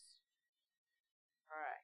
Now we're moving to ordinance 2024-724, an ordinance of the City of Williston, Florida, relating to the amendments of the City of Williston Comprehensive Plan and Zoning Map for the City of Williston Land Development Regulations, amending the future land use map of the city's comprehensive plan, and amending the official zoning map of the city's land development regulations pursuant to an application of L&B Investment Group, LLC, for tax parcel number 04866000000, changing the future land use classification of the designated property from public county to agriculture A, tax parcel the same, 04866000000, changing the zoning of the designated property to agriculture. This is also a quasi-judicial hearing. So at this point, if you plan to speak to this, please stand again to be sworn. And, Madam President, just briefly, because these next two are related and we've gotten past the annexation, for expediency purposes, if no one else enters the room, we can swear everyone for both. We'll do the ex parte for both, and then we can just move You want me to read the title for both? No, we'll read the title when we get to the next one. But just for the swearing in and the ex parte communications, all right, works for me. Sort of go on. Before you stand? You don't have to stand. No. Oh, good. If you're up here, you don't have to be sworn. Okay, I am above reproach. Miss Wright, you're all lawyers. Okay, please raise your right hand again. Do you swear or affirm that the testimony you're about to give tonight is the whole truth, nothing but the truth? Thank you. Thank you. All right, again, I will ask for the disclosure of ex parte communications. If you have had any ex parte communications regarding these land use changes and LDR zoning changes with the applicant or any associate, please state so now. And just for clarity for the council, this is for both of the upcoming ordinances, so 24 and 25. Okay, exactly. All right. Hearing none. Again, I will state that the clerk will take all exhibits, diagrams, photographs, any physical evidence that you present at this time that is not currently in our agenda packet. She will hold it for 30 days in case of appeal. I will ask the staff to please make opening statement. Thank you. I'm going to go over a couple things the same, but I do want it to be recorded. So, the City of Williston received a petition for zoning and land use classification, changing the zoning from public, which was in the county, to agricultural in the city from L&B Investment Group, LLC, for the following property. Property is commonly known as the Old Middle School. Tax parcel number 04866000000. Address is 20550 Northeast 42nd Place. The property is 20 acres. The property is currently zoned public on the Levy County map. The properties to the north, south, and east will remain in unincorporated Levy County and are zoned residential. The properties to the west are in the city and are zoned residential. The properties to the north, south, and east will remain. Oh, I think I read that already. The owner specifically wants agricultural zoning to use the property as a nursery with the future addition of greenhouses. So we talked a little bit about different types of zoning at planning and zoning. We only have a couple here in the city. We have residential. We have a couple different kinds of residentials. We have ag. We have 2 commercials, and we have industrial. We have open space, rec, RVs, and stuff like that for public, and parks for public. But agricultural was the best one for nurseries, we felt. It tells us where the permitted principal uses and structures would be within the agricultural district. Plant nurseries and greenhouses are explicitly talked about in that zoning. It's not talked about industrial, it's not talked about in commercial. In the commercial general district, it is not talked about at all. So the Planning and Zoning Commission saw this in February. We had a little bit of a delay. The fiscal impacts for it would be additional tax revenue. So the Planning and Zoning Commission approved this to go to City Council for your recommendation. Okay, do you have any witnesses to call or presentation other than what you've just stated? I don't have any witnesses. The only things that I have are similar maps behind this agenda item if you have any questions, and then I have the application. So if you have questions about my agenda item, I'll take them. Okay. If the applicant would like to make an opening statement. Madam President, I speak from back here to run this. If you have a microphone, you do. Yes, Yes, I've sir. got the chief's microphone. Yep. Everybody else okay with that? Can you see him and hear him well? Okay. I'm going to try and connect now. Aaron, hopefully. Yeah, you practically have to eat it. I mean, We like may right need here. her to disconnect. Clerk.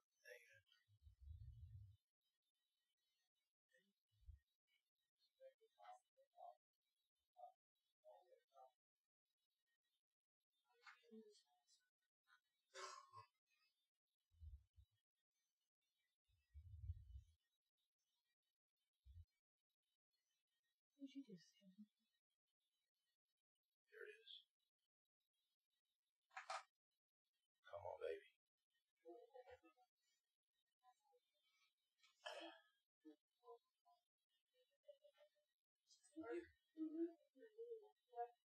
Technology. To love it. Oh. Says it's connected, but it's not. Okay. Okie dokie.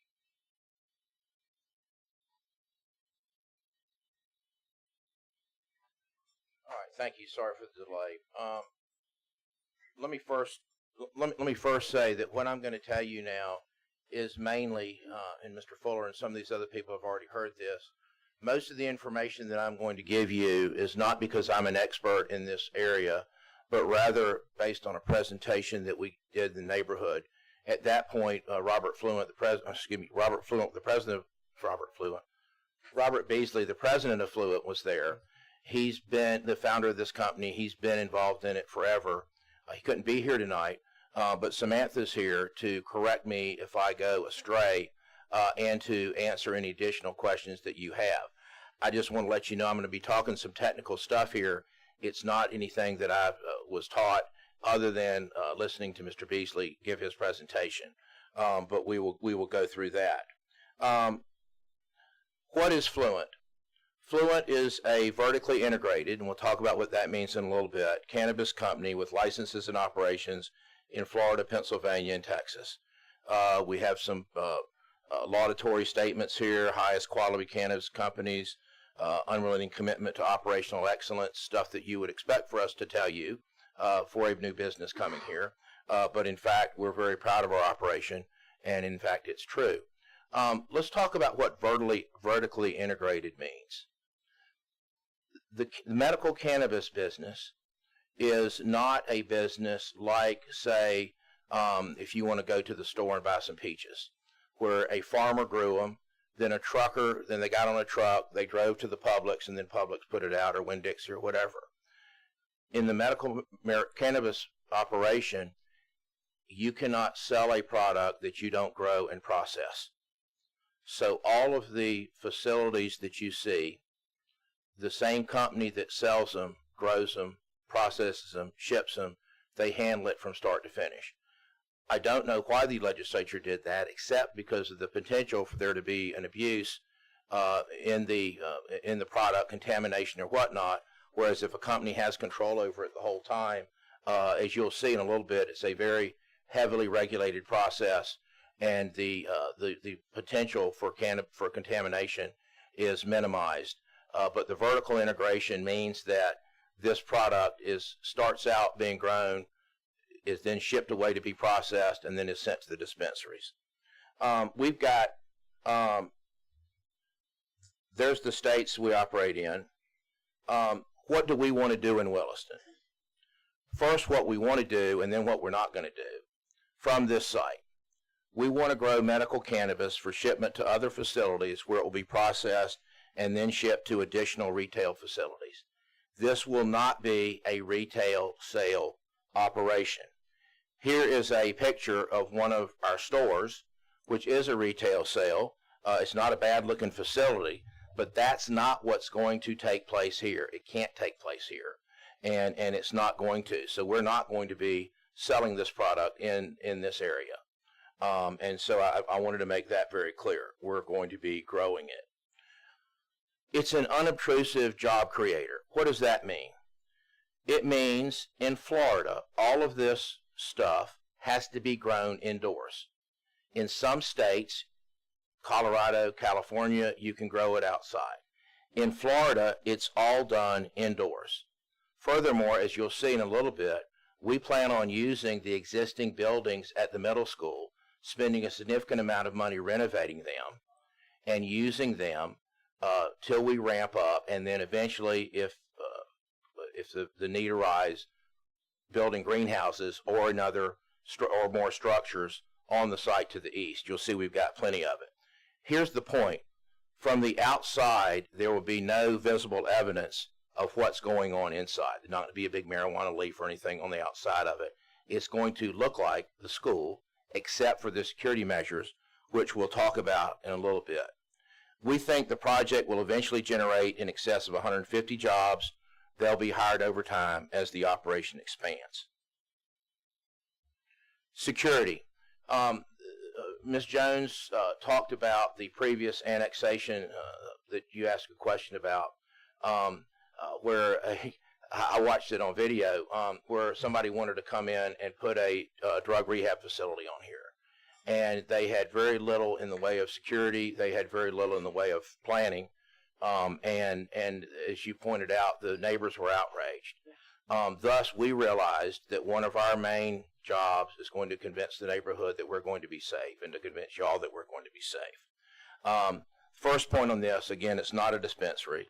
Secondly, as you would expect, this is a heavily regulated business, and there are laws and regulations that state what we have to do in terms of security.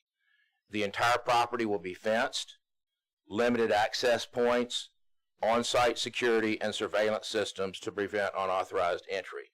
At least 2 security guards at all times. Entry gate will be manned to control access for employees and vendors.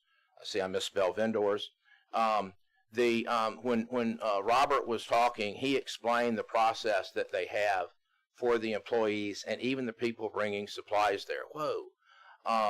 They have to have cards. They're issued cards, and they have to have that card to get access to the property. Nobody can just come and go. You have to be a person who has business there in order to even enter the premises. It'll be security lighting, but the same as most other commercial operations. It's going to be designed to minimize light bleed. But the fact of the matter is, this facility will be more secure than your typical business because of the on-site security and the fencing. Our employment is also heavily regulated. Pre-employment background screening of all employees is required, pursuant to procedure with fingerprinting and background checks. The list of offenses for which, if you've committed them, you cannot work in one of these places is extensive, and in my opinion, probably a bit too much. It goes the whole gamut from murder, as you would expect, all the way down to peeping Toms. It's an extensive list of things that disqualify somebody from working in one of these facilities. Further, even if you work there, if you are arrested for a serious offense, the facility has to provide notice to the state, and if required by the state, you have to discharge the employee. So not just will the facility be secure, but the employees are heavily regulated, more so than would be than a case in a regular thing. Okay, we currently have 3 facilities where it's grown. First is Tampa.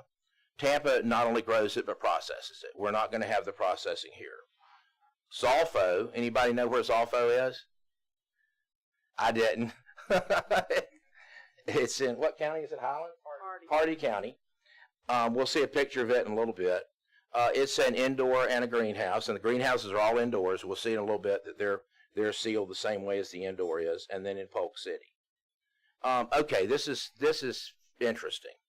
And all this I got from Robert, and Sam's here to keep me straight. You see this picture over here to the left? This is how the plants are after they have started out. This is not something where you put dirt down and you plant these things in it. These are all grown in pots. I believe they're recycled, or you recycle them at the end of it. Each plant has a pot, and you see these wires. Pardon? Uh-oh, man. This is what happened to PNC. Hold on. I love technology.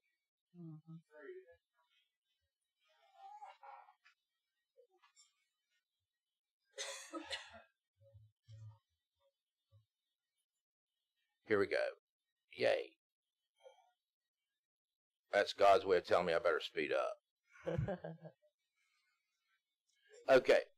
You see the white tubes? We're going to see where those come from. But those are what carry the nutrients and the moisture into the soil. They're not sprayed. It's put in the soil and the plants uptake it. We'll see that in a little bit. As you can see, these don't look like typical greenhouse employees. These are pictures of our employees. These are trays where the things are grown. And here is the room where the magic takes place. You've got the liquid over here, and these, are those the computers, Sam? These are computers here. They get feedback from the soil, and they determine what the plants need in order to grow. And they mix it. It's mixed here, then it's sent through those tubes and goes into the pots. These are older plants. As you can see, they're in bigger boxes, but once again, you've got the tubes going in there with them. Now, what is the environment that these things are in? And by the way, here's a picture of our Zolfo facility. As you can see, there's nothing to identify it as anything other than, in this case, looks kind of like an industrial operation. Ours will look like a school, because that's what it is. And then they were building some greenhouses. What is it that's unique about this operation? One of the things that's unique about the operation is the degree to which it is, I don't want to say insulated, but protected from the outside world. Now, what this means is that the air is recycled, that there is no odor outside of the building of anything that's going on here. Now, why is that? I would love to tell you that that's because my client is a great citizen and doesn't want its product to be smelled, and that's probably true. But there's a more capitalist motive to that, and that is this product is extremely sensitive to being contaminated by pollen. And thus, they have to keep it sealed to keep the pollen and other contaminants that are in our regular atmosphere out of it. That serves two benefits, of course. It keeps it from smelling, but also it helps the client produce a better product. But this is a fairly unique operation It's agricultural, but at the same time, it's got a very high technological level of sophistication with it, as I think you can see. What do we want to do here? Our size is actually 19.5 acres. There's 11 buildings, 77,000 square feet. The current zoning and land use. Ms. Martin, you asked a really good question, and that is what happens if you annex it. As Kirsten can tell you, they can't do anything with it yet until they change the land use and zoning, because it has a county public land use. So only a government can operate from it now. Y'all lost nothing by annexing it. In order for us to use it, we need the land use and zoning change, which is what we're talking about here. And what we anticipate doing is utilizing these existing improvements in our first phase of the operation. We will spend a significant amount of money. Kirsten, I don't remember what the number was, 15? The low number is 10 million to renovate these buildings. One of the things that Mr. Beasley said that I found fascinating at the meeting was that these, believe it or not, schoolrooms are perfect for this use. Do you remember the pictures back here with the separate rooms, with the plants in the separate rooms? That's what they're going to be doing. They're going to be using the classrooms to go from stage to stage as the plants go through their life cycle.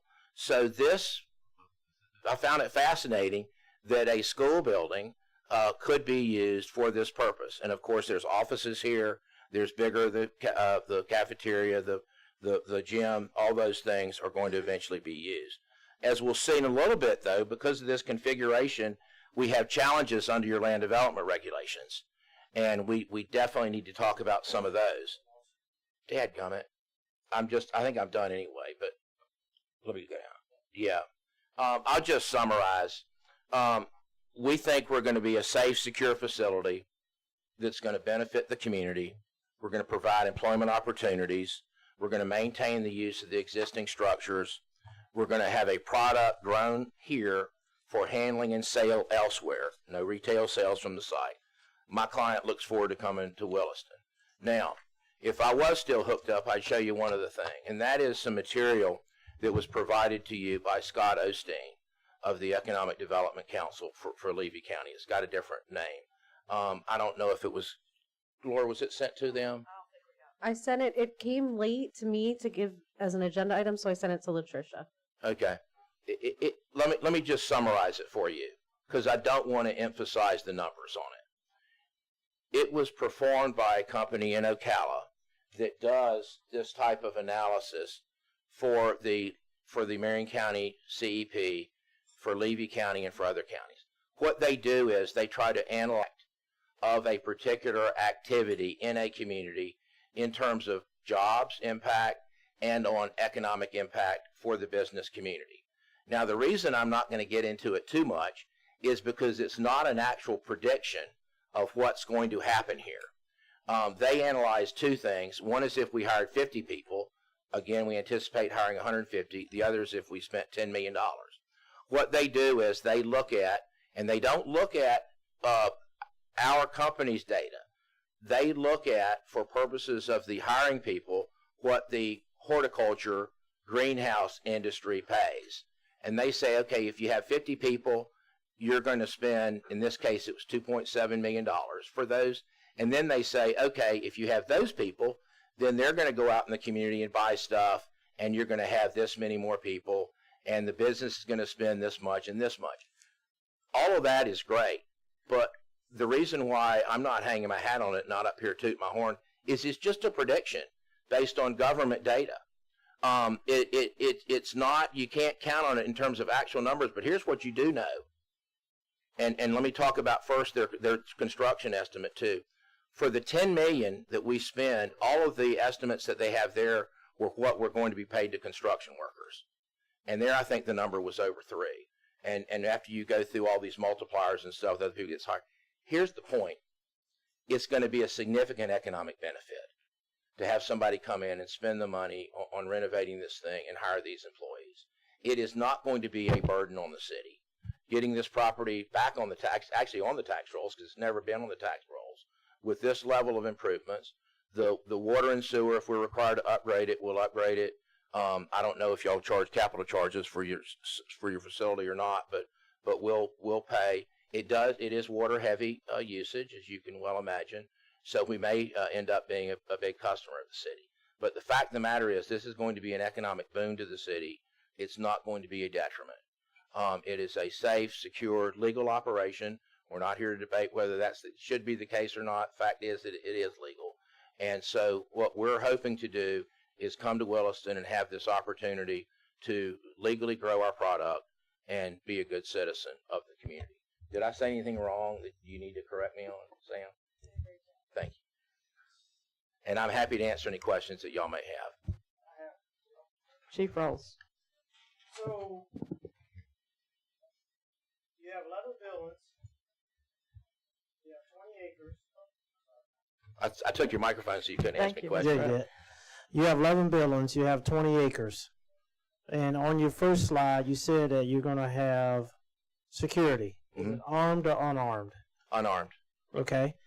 You say you're going to have two people, and one's going to be manning the entry gate when people come in, correct? The entry gate will be manned at all times.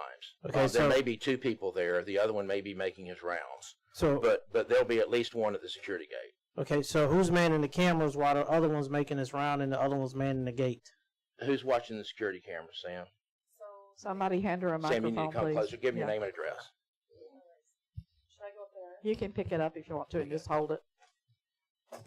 Hi, Samantha Himes, Tampa, Florida. We have our security cameras are monitored for the entrance points by the guards. Yeah, for sure. You probably have to sit on it. Yeah. Yeah, you got to be right up on it. I'm on it. There you go. The guards in the shacks have access to the entrance points. They do not have access to what's happening inside of the buildings. They do not. They do not. That is monitored by our internal security team, and we're required by regulation to keep 90 days backup footage for that. Where's your security team that's monitoring the cameras? Inside or somewhere else on an off facility somewhere? So both. We will hire a full-time security manager that will be on site during normal business hours. But we have our security director and other teams that have access to the cameras 24 hours a day. Okay, so that was my concern is if you only have two people manning this place and you have one at the front entrance and you have one watching the security cameras, which now I'm hearing that he won't be because he'll be doing his rounds. You say you have a secure type building, but two people with 20 acres and 11 buildings and nobody manning cameras, in my professional opinion, is not the greatest security in the world. So we have found that, in the 7 years that I've been with the company, we have not had one intrusion into our buildings. We also have the 24-hour day monitored alarms. So should someone open a door or try and access the building after the codes have been set, then that would dispatch immediately to our state alarm system that is being monitored remotely off-site. So if an alarm is triggered, they then can pull up the cameras and access and see what's happening. So they have access to the facility as well as all of our dispensaries. Chief, if I could say something else too. Sure. Just as I was pleased to hear the gentleman speak up earlier. I've got 32 years, so I know a little bit about this from the bad side. There's very little incentive for people to break in and get this stuff because until it's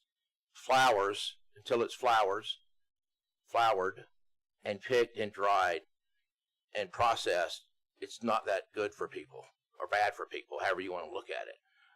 So there's not a great incentive for somebody to break in and steal 1-month-old marijuana plants. And the security is designed just to make sure that they don't.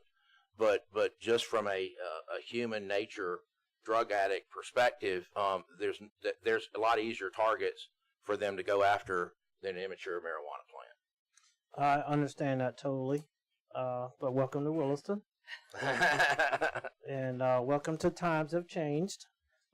So my concern is I just want to make sure that not only for the community, but also for the men and women that will be responding if something was to go wrong at your facility, that there is enough security there to handle it. You've said you've had a 7-year track record. I've got 34 years in law enforcement. Whenever I think I've seen it all, I haven't seen it all. So I just want to make sure that we're providing enough security on the property, in the facility, that, you know, your staff will be able to properly handle it until my staff can get there and assist you. In my opinion, I don't think 2 people is enough, but that's just my opinion. I just wanted to throw that out. And one other question, your greenhouses, they're outside, of course. No, they'll be fully enclosed. Enclosed with the same type of air protection as the buildings. Okay. And also within the fenced thing. Okay, so there won't be anything anybody can see No, on the sir. outside? Nothing Okay. open, nothing anybody can get to. Okay. And Chief, if it turns out, I mean, again, 7 years without any incidents, but we've got an incentive to keep the product safe too. Mm-hmm. So I would think that if there were incidents that they would react and beef it up. I would just assume that. Yeah. But we knew that he was going to be someone that this was going to be very, he was going to be very interested in this. And we're willing to do what we need to make sure that we're good citizens and that we are secure. We think that the regulations, at least 2 at all times, is sufficient to do that, but we're willing to learn if we do have problems. If you have a question, would you please come to the podium?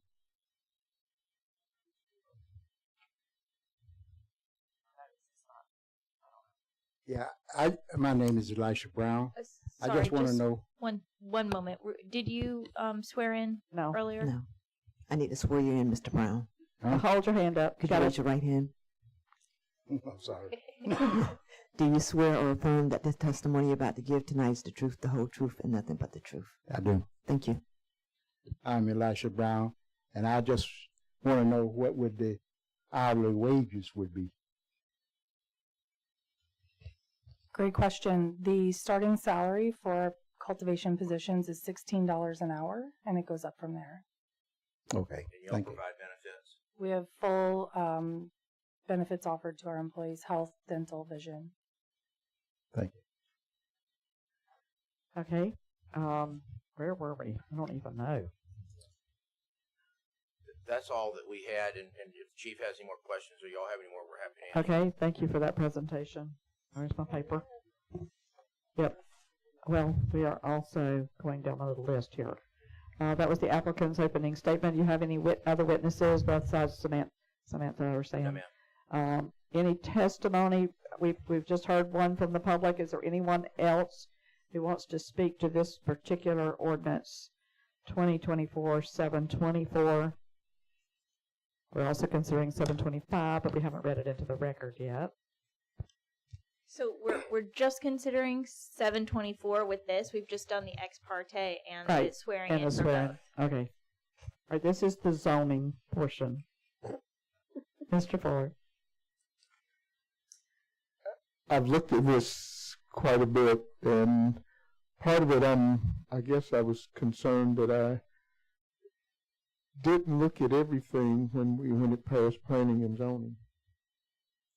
One of the things that I am considering, and I expressed it a little bit in planning and zoning, was the idea of, I don't have any question about what the organization is doing now.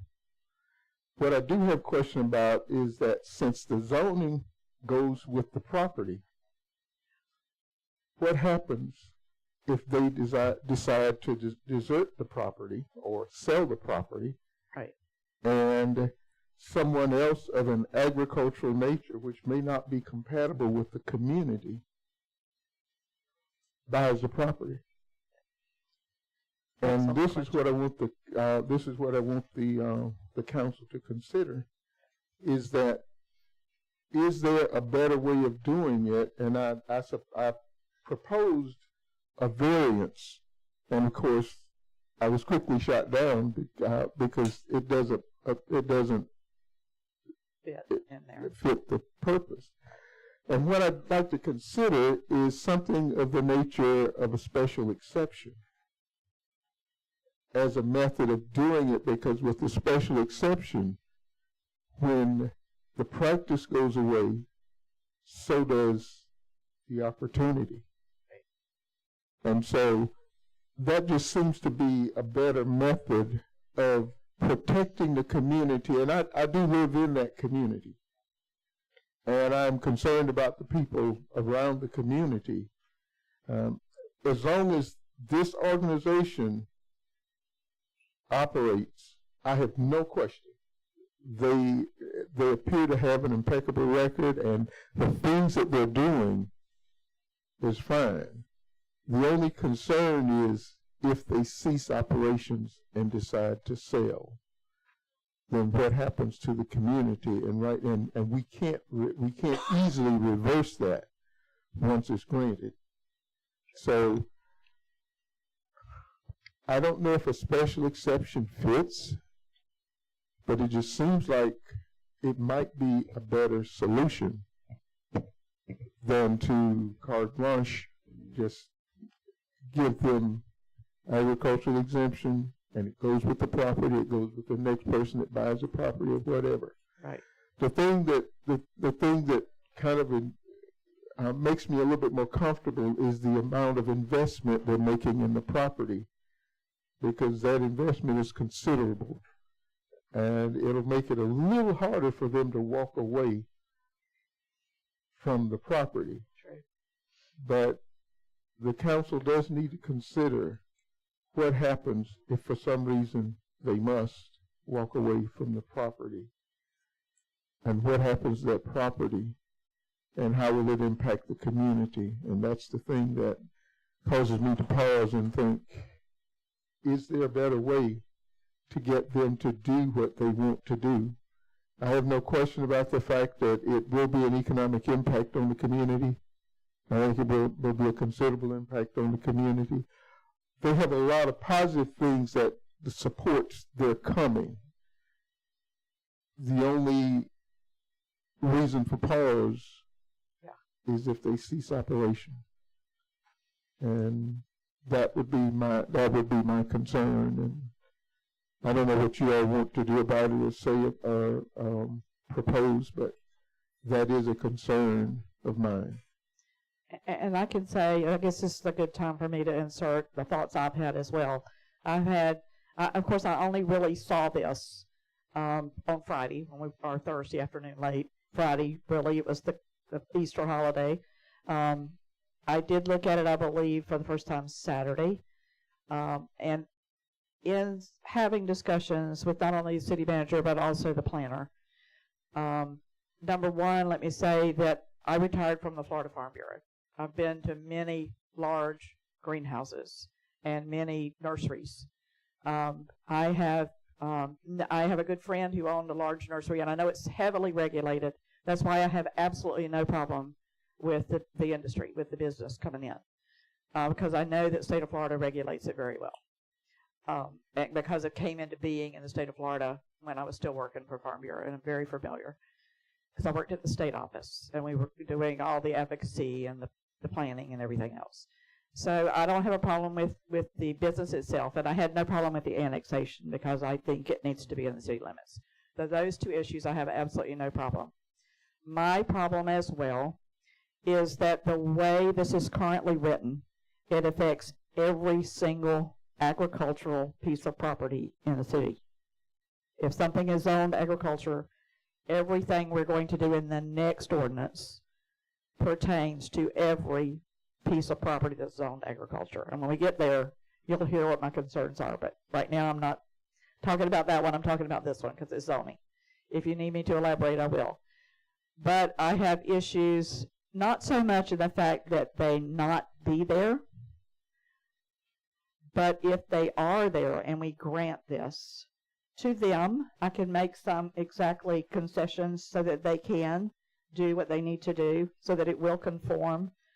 And I don't have a problem with ag. I sort of do, because it's in Corey's name and not in their name.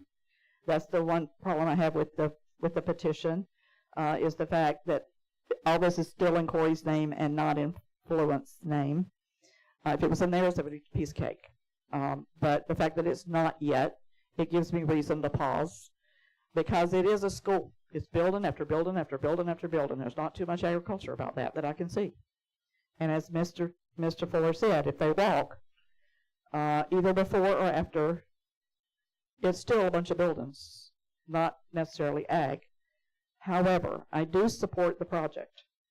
So what I talked to Laura about, special exception if it fits, and our attorney is probably a better place to go with that. But what we thought of, or what I thought of this afternoon, we were talking, because that was the first opportunity, because they were closed on Friday, and I did not get here until today, because Monday I had the day off, and they were back. But we discussed possibly a secondary ag classification that is more for nurseries and greenhouses that need to have the things you need in the next ordinance, in the land use area. And that's sort of where I feel, because if it's ag, if everything we do over here, it's going to pertain to every ag property, and that's, you have a big map. You see everything that's green on it. Everything that's green is ag. And it won't only just affect this piece of property if we zone it ag, it's going to affect all of these. Because there's no distinction unless we make one.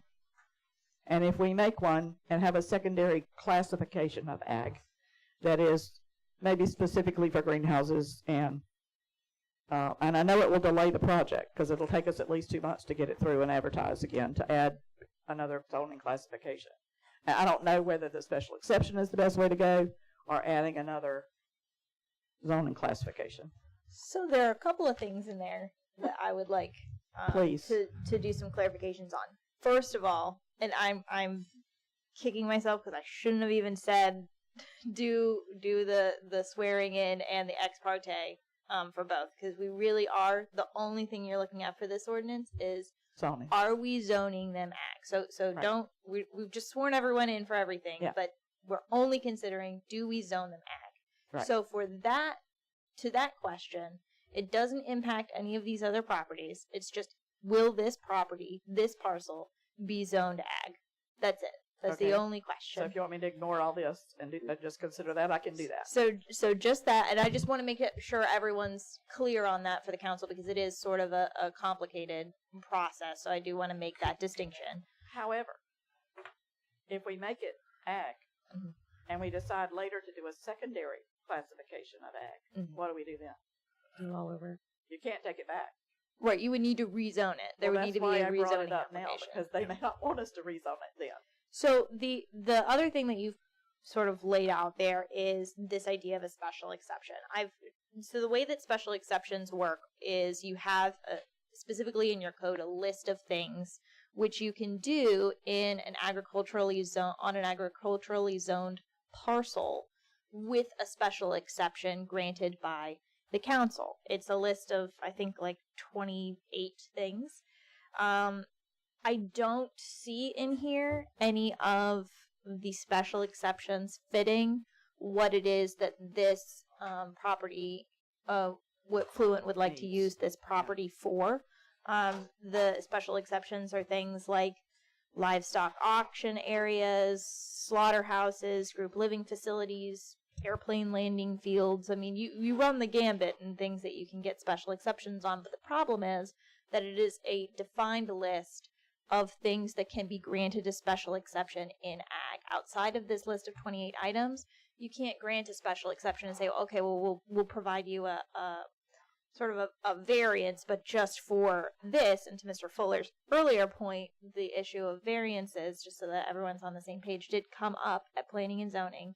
We discussed that. The problem with a variance is that you can't grant a variance unless the issue with the property that requires a variance is not being caused by the property owner. And so we're really sort of in a position where we can't, will be very challenging to make a finding like that, because they are choosing it to use it in a way that is not within the bounds of the zoning that they are in. So I covered special exception, variance, the distinction. I think that those were the big points that I wanted to cover. You can, to your point of making another agricultural classification, you absolutely could do that. Many communities have different agricultural classifications, and that is certainly within your right to do if you choose to do that, if that's something that the property owner would even be interested in. And Mr. Gooding is indicating he has some thoughts. So I'll leave it there. I don't want to interrupt Mr. Fuller, but if I could weigh in on something. Just hanging tight in case he's got something else to add. Go ahead, Mr. Gooding. Two things. One is I'd like to proceed with the ag zoning, but I would like to request, with her consent, that we do open up the LDR ordinance as well at the same time. Here's why. As Ms. Jones pointed out, and by the way, one problem with a special exception is you still got to give it an underlying zoning. You've got to assign a zoning category. You can't just have a special exception. In this case, the agricultural zoning category allows you to grow things and specifically allows greenhouses. So you'd first have to amend your ag ordinance to say, no, you can't have greenhouses without a special exception. Then you'd have to give it a special exception. So that's a lot of rigmarole. Yeah. But the fact is you got to give it a zoning classification first. In this case, Ms. Jones, we would like a ag zoning with the LDR changes, but I would like to address your concern. But in order to do that, we need to open up the hearing for that. I don't think it's going to do us any good to give us an ag zoning without the LDR changes. Exactly. Because we can't use the property. Because it's non-conforming. And right. then you'd have to come back and readdress it. So if we could. And I don't want to give it an ag and then come back, because I can't come back after that and change it. Well, you could rezone it. But it'd be kind of hard to do it after I gave it to you. Well, yes, ma'am, but you're giving it to us with LDRs we can't use because of the old LDRs. That's true. But it would be more efficient if we could at least talk about both items at the same time. And I'd also, I don't know if you want me to do it now, but I'd like to address the concern about ag and what happens if we go away. But I don't want to jump ahead of the game. If we could open up the hearing for the LDRs, I think it'd be productive. If that's the will of the council, we can do that. What I'd have you do, just so that everyone knows what that would look like, is I would have you read in the second ordinance, and then what we would do is we would still have two separate votes. It would just be at the end of one big session of public hearing, Okay. if that's what you'd like to do. All right, I'm going to read the second title into the record. 1 second. Who Ms. said that? Attorney, Ms. Jones. Is there, since this is going to have 2 readings and you have another opportunity, could we get a motion to get the zoning to be ag at this point, and then we can talk about these LDRs? If you guys don't like it, the next hearing you don't approve it. I'd rather not, but I'm only one vote. Technically, you can absolutely change your mind afterwards. The only question that you're asking with Ordinance 724 is this property, is it appropriate to zone it agriculture based on the surrounding properties, which I think your city planner has told you that it's her opinion that it is. So that if you decide that that's a yes and you want to be able to change your mind later, you can vote yes on that and move on to the next one if you choose. But again, you don't have to. It's up to you. Somebody else say something beside me. I mean, you know how I feel. I can't call it ag if it's going to be every ag in the whole city. And we might have a resolution for that. Well, I hope so. But it's got to be on the next. Well. I forgot, Laura. Laura's right. This is just first reading. Yeah. So y'all can do. We do have 2 readings of an ordinance, by the way. This is only our first reading.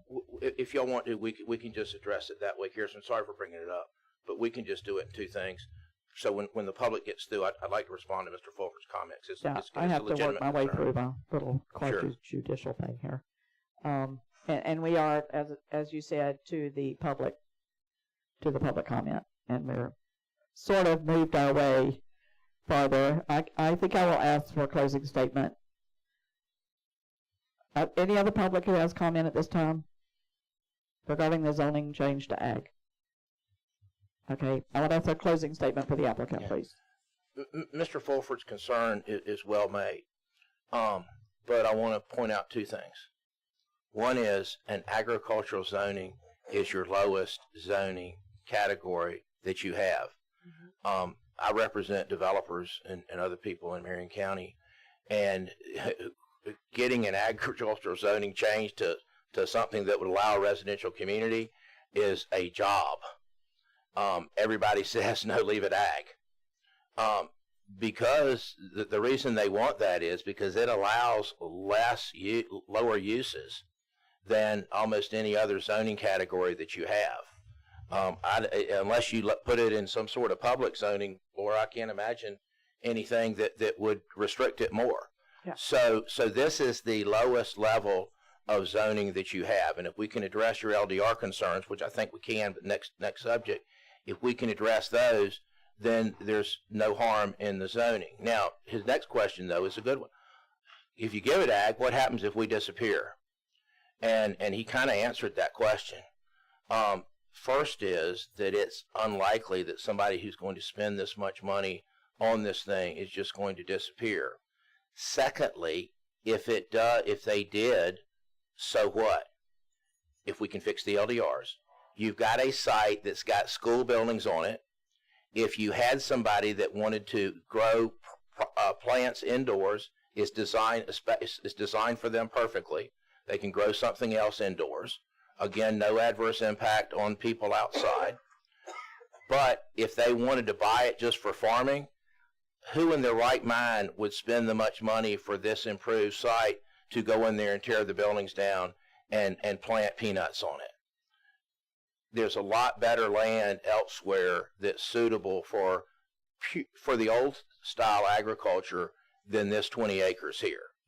So my point is that zoning is forever, but it is the lowest intent zoning that you have, and the chances of this person disappearing are pretty slim, considering the economics of the business and the amount of money they're going to spend there. But if they did, you're either going to have somebody growing indoors, or else Corey will be back, or Corey would be back in here asking for a zoning change to a different category. Now, let's talk about your comment, Ms. Jones, about you'd feel better if we'd have bought it. I'm sure Corey would feel better if we'd have bought it too, but we don't want to buy it if we can't use it.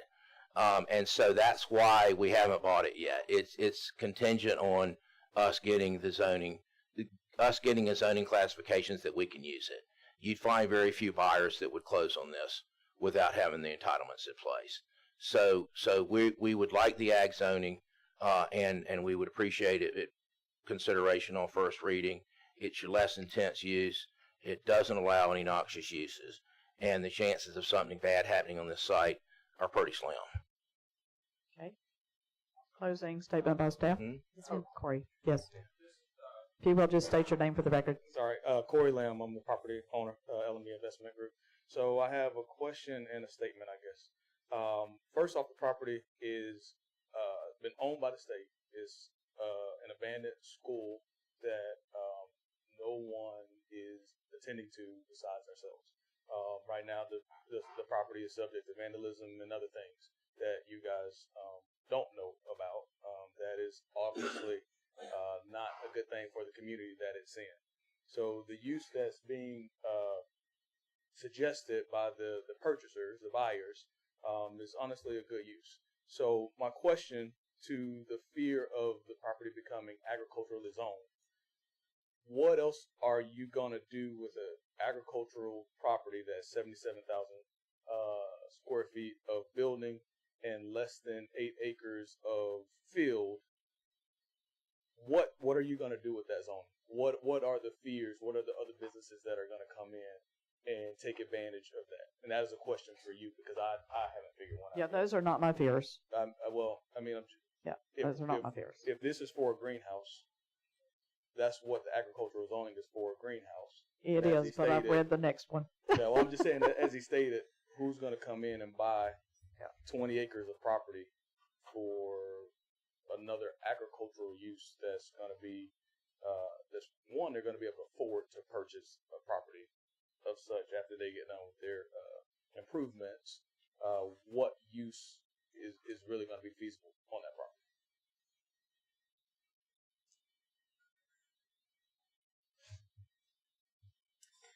Can I ask a question? Absolutely. What would you anticipate traffic on the road from your business would be in terms of large trucks, obviously workers coming to and from? So a majority of our traffic is employees, but we do receive deliveries for nutrients, soil, items like that. But it's usually once a month or once a quarter. We don't have daily truck traffic. So, shipping out is not a daily occurrence. We use Sprinter vans. We don't use large semi trucks. That's good. Okay. I guess one comment I would make is zoned as ag and strictly ag. That it would put it back on the property tax rolls, but not at a very high rate. So we would not gain much revenue from that, but that is not my motivation.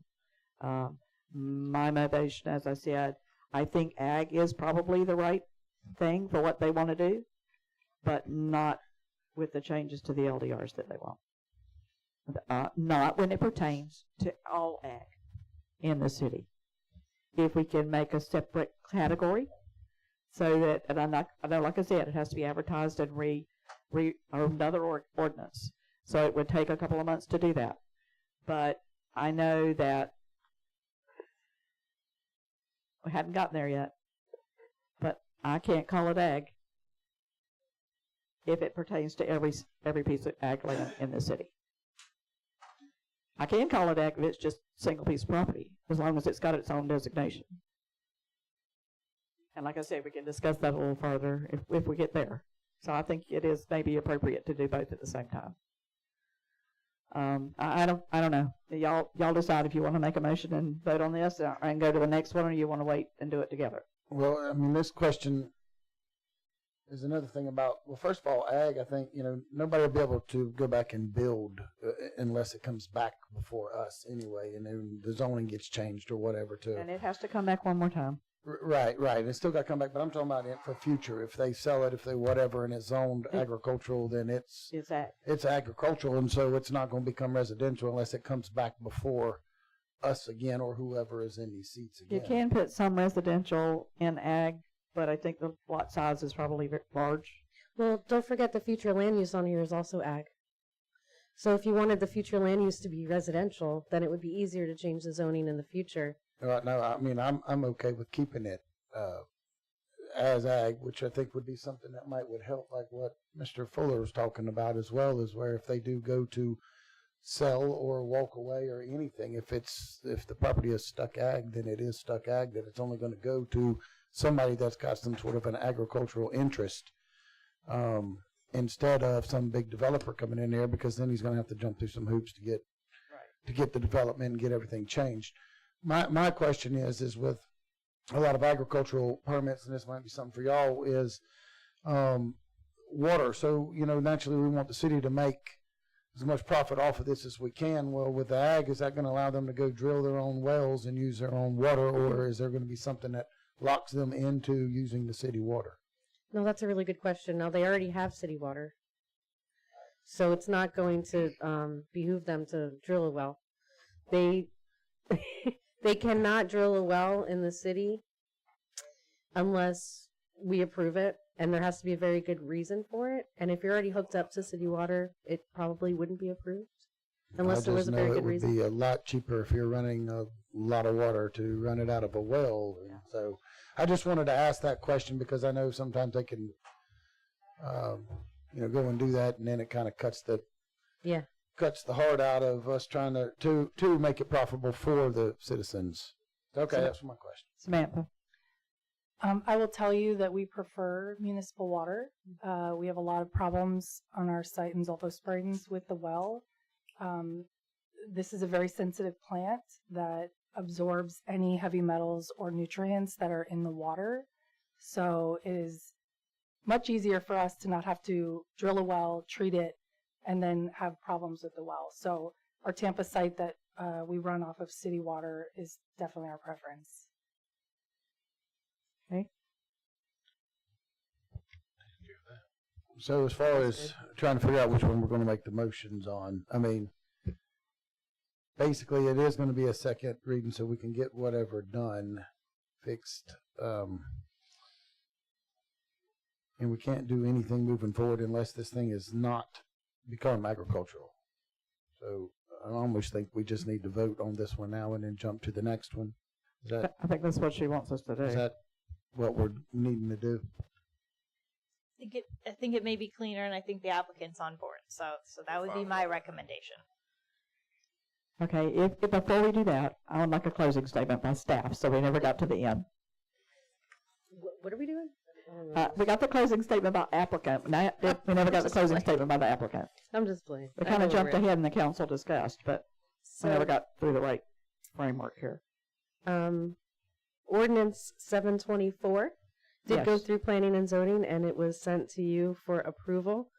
That was back in February. So the fiscal impacts that we do have would be utilities and additional tax revenue. And as far as staff is concerned, this ag zoning was the appropriate zoning to do for future land use and property use for zoning. Okay, any further discussion by the city council? I would entertain a motion if you so desire. I make a motion, we approve ordinance 2024-724. I have a motion, do I have a second? I'll second. I have a motion and a second, do I have any further discussion? All in favor of the motion say aye. Aye. All opposed, same sign. I would be opposed. Motion carries. All right, we will move then to item I, which is ordinance 2024-725, an ordinance of the City of Williston, Florida, amending the City of Williston Land Development Regulations, amending Section 44-12, non-conforming lots, non-conforming uses of land, non-conforming structures, non-conforming characteristics of use, and non-conforming uses of structures and premises. Amending Section 6172, permitted principal uses and structures, amending Section 6179, maximum floor area ratio, amending Section 6180, maximum lot coverage by all impervious surfaces, amending Section 6182, minimum off-street parking requirements described herein, providing severability and providing for an effective date. Again, I've read the title. I will ask for any council members, we've already done that, have already done your ex parte, we found none. You've all been sworn in. If there's anyone else who would like to speak to this particular that has not been sworn in, if not, we will proceed. Again, all the exhibits, photographs, diagrams, pictures should be given to the clerk to be kept for 30 days in case of appeal, and I'll ask the staff for the opening statement. Thank you. The proposed text amendment is initiated by an application received by L&B Investments, LLC, to update the City of Williston's Code of Ordinances. This ordinance is to amend the uses in agricultural zoning to make it more feasible to conduct business in current times. So I don't want anybody to get confused. I tried to make it very clear on the staff report. I know that there's a whole lot of stuff that's attached. I'm just going to go through these, and then you can ask me questions on what they are if you have any questions. So Section 44-12 would include annex properties. Section 60-172 would update the buffers. Section 60-179 would update the maximum floor area ratio. Section 60-180 would update the maximum lot coverage. And Section 60-182 would update the minimum off-street parking. So what we decided was, we're not really sure where the ag LDR came from. It certainly wasn't pinpointed towards any properties in the City of Williston. It seemed like maybe it was taken from the county or a bigger city with real ag, like big 100 or 200 acre farms. So we tweaked this a little bit for our smaller properties, and specifically to make it work for the old middle school to become a nursery. Okay? Hold my comment, I'm so sorry. Go ahead. Okay. So, do you guys have questions? I'm not going to read you the whole Not LDR. yet. I got to follow my paper here. Okay. So, do you have questions about including the annex properties? Nobody? Yeah. I'm not supposed to ask for questions yet. Is that I'm just- asking questions for my staff report. Do they understand what this means? Okay. Everybody understands. I do. Okay. I don't know if anybody else does. So you want questions now? I just want to make sure that everybody understands what we're changing and why. We're going to go through it one at a time. Okay. So I want to make sure everybody understands. Okay, I'm asking for any witnesses? No, ma'am. I would ask for an opening statement by the applicant, please. Yes, ma'am. So here's the challenge. We're buying an existing site with existing buildings and existing floor area ratio, and are desiring to use it for a purpose that is only permitted in the agricultural zoning district. And so what we have done is we proposed several changes to your land development regulations targeted to this site. Actually, 2 of them are not targeted to this site. I'll show you what those are in a minute. But the others are targeted to this site so that we can use the existing buildings and expand the current pattern of development on the site. It is necessitated, as Ms. Jones indicated, because most agricultural zoning regulations were established at a time when you were farming, where you weren't growing product indoors in existing buildings that were on a school site. And so these are targeted primarily for this site, and as we can figure out a way to even make it more targeted in a little bit. But what I'd like to do is, if you don't mind, is explain, just go through them briefly and show you why we're requesting these. And if I can, let me try to cast up there again. If not, Laura, if you would go to, can you go to your staff report where the changes are, could you go to the staff report where your changes are one after another with the changes shown in red? Can y'all scroll through page that? Page 97. Yeah. There's just one page past where you are, Tricia. One more till we get to the red. It starts with section 4412. One more. Okay, we can stop here. Yeah. What this is not just for us.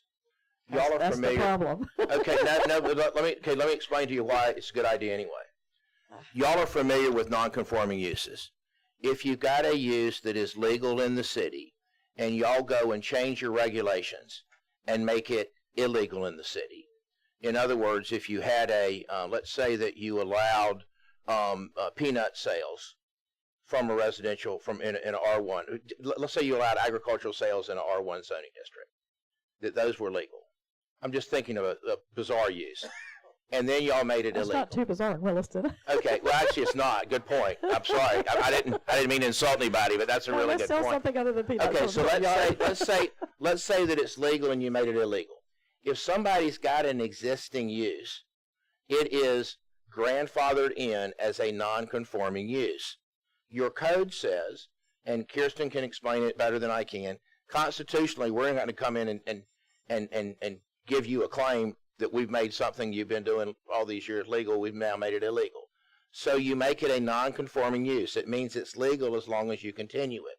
What we're proposing to do is add to that not only changes in the city code, but if you've got an existing legal use in the county and the property is annexed, then you have the same non-conforming use for that. This is not just for this property. It is, I would recommend it for y'all to do regardless if you want people to annex. Because otherwise, let's say somebody has a structure that would violate the setback in the city of Williston, but it's legal in the county. If you don't adopt something like this, then they're going to be discouraged from annexing because their house is now too close to the property line. Let me say I'm okay with the non-conforming use area. But so that one's not just for us. Exactly. This is I think a good idea for the city anyway. The next one though is for us, and it is the permitted principal uses and structures, and it is. I'm scrolling on my computer like I can do something. Page 101 in our yeah, packet. it's 60-172 of the code. Right. Subsection 2. Scroll down just a hair. Yep. Okay. Right there. So right now, your code says that the processing, storage, and sale of agricultural products, and all we're going to be doing is storing them. That's the only one that we've got here, which are raised on the premises, not including livestock, provided that no building used for these activities shall be located within 300 feet. What this means is we can't store any of our product anywhere within 300 feet of our property boundary. Guess what? All of our buildings are within 300 feet of the side and rear lot lines. So this, as it currently reads, we can't temporarily store our product, which is, if you want to limit this change to storage, we can do it. But this would, unless we change this, then we can't store the product while we're waiting to ship it out in any of the existing buildings on the site because we're too close to the front and rear lot lines. Now, I'm going to come up with a solution because I see you moving that can limit it to this site. If you just bear with me, let me go through these and then I'll come back with your report. I'm listening to it. Okay. But that's I'm having a hard time listening to it, but I know you are. That's why this is necessary. We can't store we can't put our product after we pick it anywhere on our site unless we do something with this one. And your idea is to set up a separate category, and I respect that. Okay. Next, we get to maximum floor area ratio in the ag district. Y'all had an extremely low maximum floor area ratio. Ms. Jones and I looked at it, and we couldn't find any in this vicinity that were that low. Wakulla County, I think, has 50. So what we're doing is we're adding an exception for commercial greenhouses or plant nurseries for the sale of products where we're increasing it to 80%. That's one you're very concerned about, and I understand that. And so I'm going to have a proposed solution to that one. let me just say that I'm not concerned about you doing it. Yes, ma'am. I'm concerned about it applying to all ag. And I got it here. Let me just jump ahead because I know you're chomping at the bit. Yeah. And I'm not very good at being coy. That's good. But you can't see my screen. Let me try to cast it one more time. Aaron, help me out here, brother.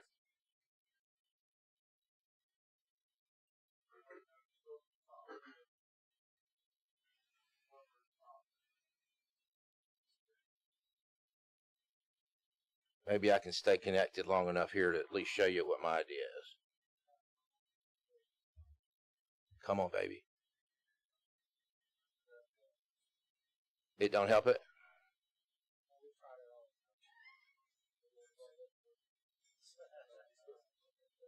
Oh, come on.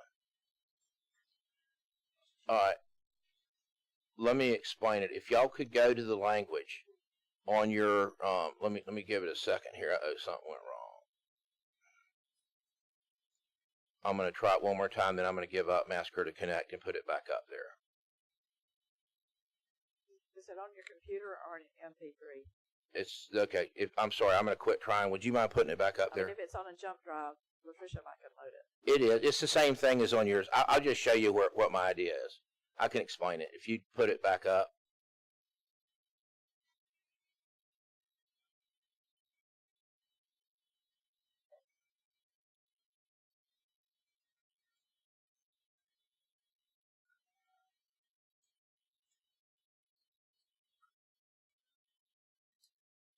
The chief's claiming that I'm trying to wear y'all down. Can y'all believe he would say that?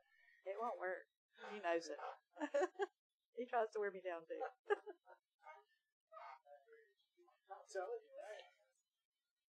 too. You don't find this fascinating? Yeah. Okay, go to the change that we were looking at before. Go to the one up above this one. The 6072. Scroll up a page if you don't mind. 6072.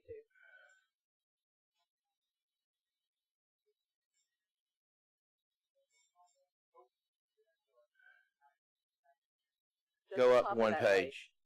Top of that page. Okay, right there. Yeah. Okay, look on the screen. You see where it says unless the building? If we added the phrase, is on a parcel at least 19 acres in size, and then you pick up with meets the buffer requirements of section blah, blah, blah, in which the case the building shall at a minimum. Okay, now why am I saying 19 acres? Our site is 19 and a half. How does that address your concern, though, for all other agricultural properties? If you look at your zoning map, all of your parcels are less than 20 acres in size except for one, which, as Ms. Jones indicated, is an existing residential use. So by adding that language to that section, you would limit the impact of this to our site and would not open it up for possible abuse on a different location unless y'all decided to zone another piece ag that was more than 20 acres in size. In the same token, let's go down a page. And I will say Ms. Jones and I actually talked about that. Okay. Doing the size of your lot. We Yes, actually ma'am. talked about that separately. But I'm saying we could do this pretty easy. I mean, I've already written it out. I can get with Kirsten and have it by second reading. 6179. Go back up one, I'm sorry.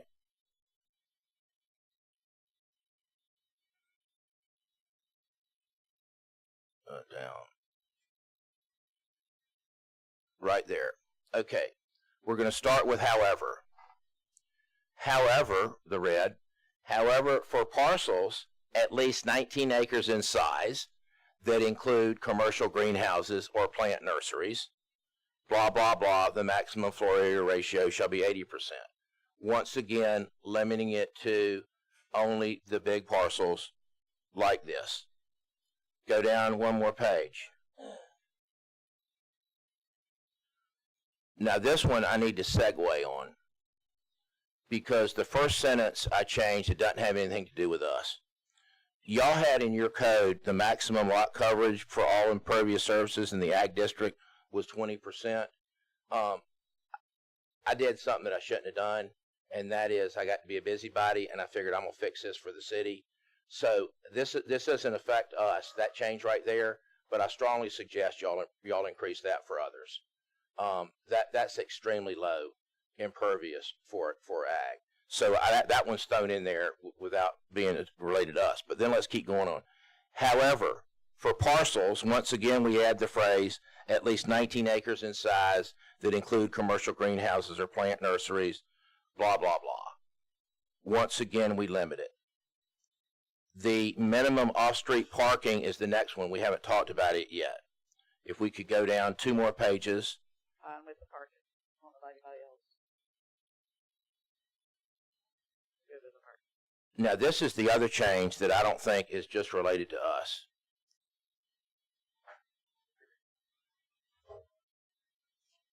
Yeah, you can't really see. It's not highlighted there. That was it. You just can't see the colors. Go down one more page. I wish I could cast because I've highlighted mine. Yeah, right there. Okay, the colors didn't show up, but it's that commercial greenhouses nursery.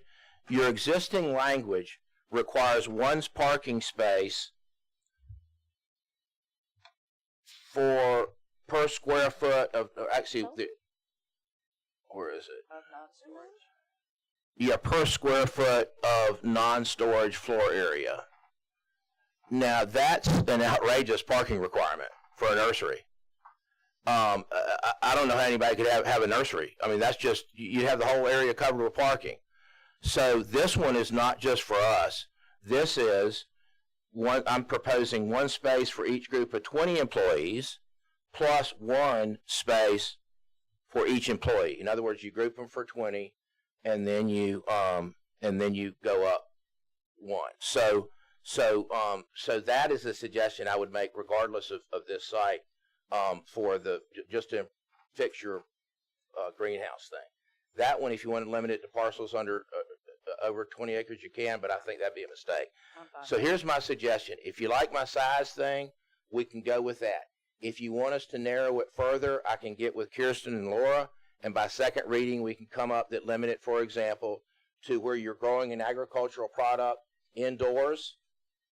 You can even, if you want us to say in a building that used to be a school, I mean, we can make it as narrow as you want, but the fact is we can draw this to avoid the problems that I think you're concerned about.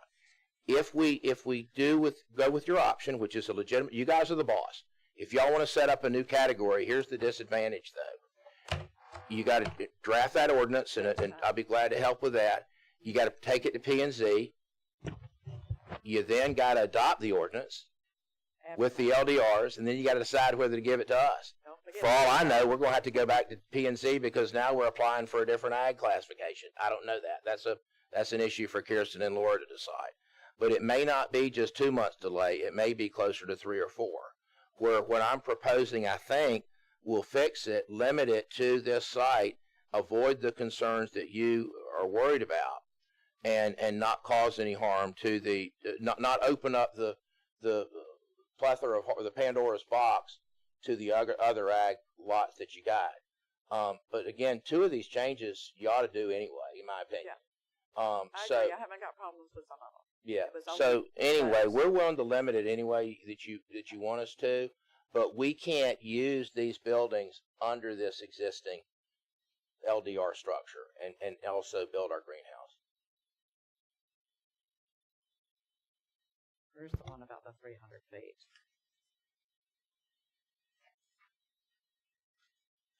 All right, my question is, I'm okay with that. I really am. What happened to my thing? Did I quit?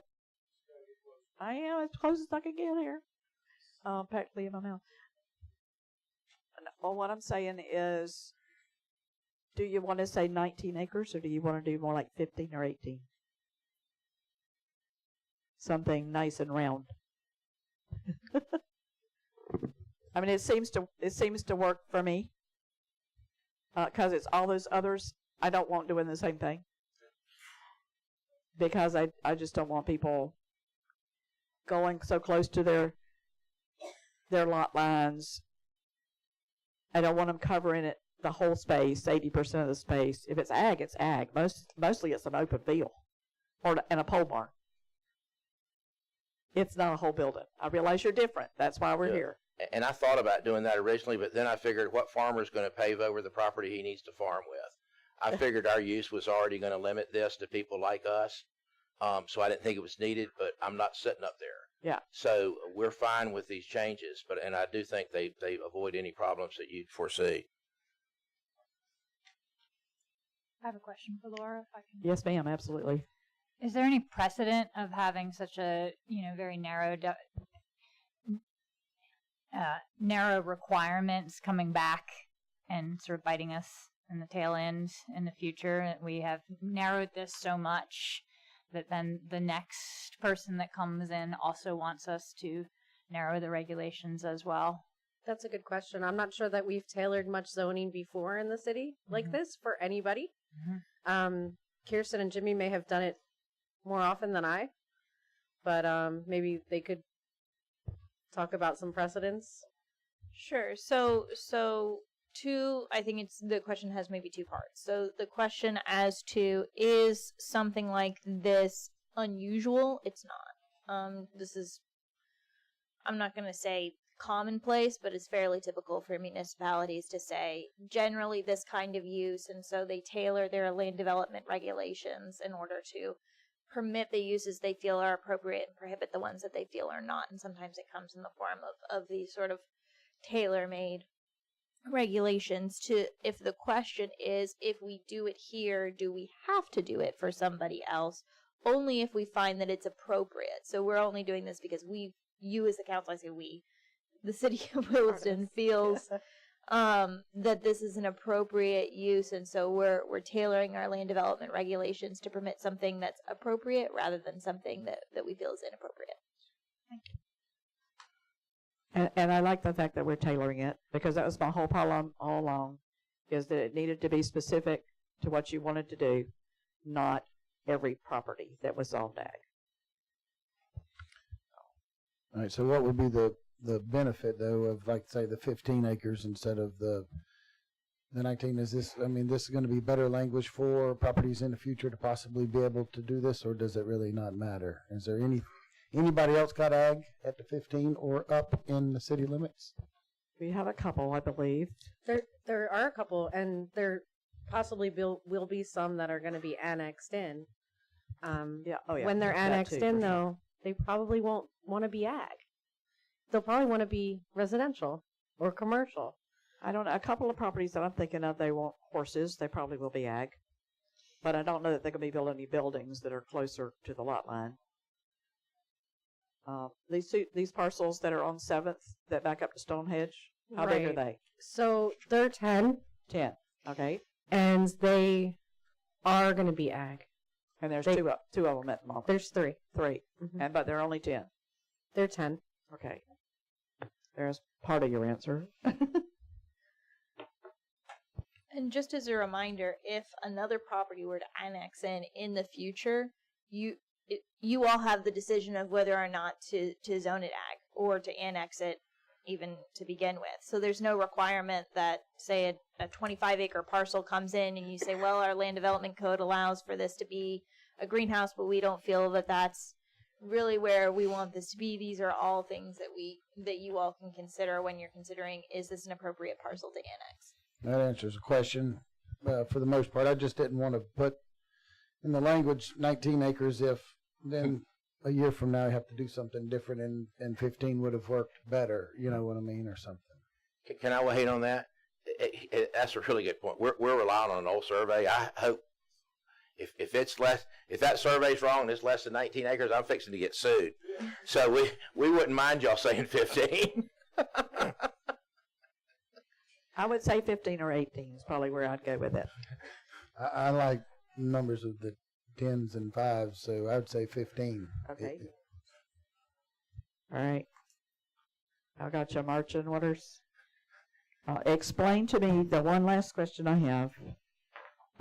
Under section 60-172 about the buffers, the 300 feet on any side and rear yard. Yes, side and rear lot okay. line.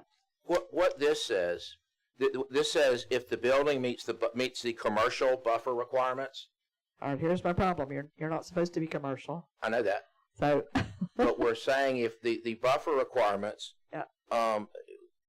The reason that I picked on that is because we've got a site that even though it is ag, we're using it for a use, the storage of the product, which could be otherwise considered to be commercial. Right, and it also addresses commercial greenhouses. That's another issue I have. I don't even want to talk about. If y'all wanted to limit this, if you wanted to say unless the building, in addition to the acreage, is merely used for the storage of agricultural products, we could live with that one as well. That way, it's not allowing any sort of processing or sale to happen within there. And what kind of buffer are we talking about here? The Just minimum for the buffers record. under your 6177, Laura, are Yeah, I haven't pulled that particular I've section. got it right here. Pulled everything else, but I haven't pulled it. I've got it written down, but I got the computer up in here. It's a landscape buffer which shall not be less than 10 feet in width along the affected rear and or side yards. That's what you have under 6341, which is the part that's referenced. Does anybody know if there's buffers there already? I haven't surveyed the land. It's in your package. If you go to, I've seen the map, but I don't know if there are buffers there already. Yeah, you can see it. Oh, on the earth? Yeah, if you go to it's in the page. My page numbers are different than yours because I did an excerpt. I think it's in the first It's section. It's the aerial photograph, Laura. What page is that on? It's over here. I don't know. It's heavily buffered on the undeveloped part of it. 76. The I was going too far that way. this is your Sam. This is the storage building, right? Yeah, stop with that picture right there. This is the building that's likely to be used for storage, isn't it, Mike? Yes. If you look down at the far left of our site, Yep. There are a lot of trees there already. That's but what I'm saying is the building that we would use for temporary storage is that one down at the far left. the cafeteria. The old gymnasium. That's the building that we would use for temporary storage. The one to the far left. Bottom left, that one right there. That's Yeah. the cafeteria. Okay, whatever it is. That would be the The gym temporary is- storage. It's the cafeteria. The gym is behind the U drive. So we would have to have those other buffers for that location. It looks pretty good though. There's lots of trees there. Yeah, and you can see the future expansion area is even heavily treed. Right. But we're here's the point, guys. It's already there. We're using it. You're not going to be able to tell from the outside that we're doing anything different. If it was okay for a school, what's the problem with it being used at the same location? You can't tell the difference from the outside. Oh, well, I just wondered if we needed to put that same little 19 acres. It's in there. That's part of our proposal. Okay. 15 acres. 15 acres, right. All right. Any other discussion by anybody? I think I've hammered it to death here. Sorry. Can I just clarify yes, ma'am. from there, just so that I'm on the same page, me and Mr. Gooding? Are you saying just keep the 15 acres, or do you want that additional provision that only if it's to store? We'd like it just to be cleaner, just the 15 acres. I think that's the easiest thing to do, but I'm at your disposal. I'm just trying to clarify what the council's back to the other section. thought is. I think Just it would the be a little section bit difficult for the city to regulate what's in the building. Yeah, we're not going to have a clue what's in the building. Yeah. I agree. I just want to make sure that That's I in know what 60, my marching orders 180. are. Yeah. Okay. And we'll get them revisions tomorrow or the next day so that they can look at it in plenty of time for second reading. Yep. All right. So, where are we? I have no idea on this discussion. Because we've had, I guess I'll ask for a closing statement. I've taken enough of y'all's time. I appreciate it. Laura, do you have any closing statement? If it's okay with the city attorney, the city does approve the changes. We'll make those for you, and you'll see them at the second hearing. Okay. All right. So, I think we've had plenty of discussion. I don't know that we had public comment. Yeah, that was my next thing. Is anyone in the public got anything they would like to add? I think we've hit every base here, probably more than you'd like to hear, and I can't believe you stuck it out with us. I would, at this point, if I can find my agenda's gotten lost. Woohoo! Nope, I don't know where my agenda is. It got buried in my papers. I would entertain a motion for 725.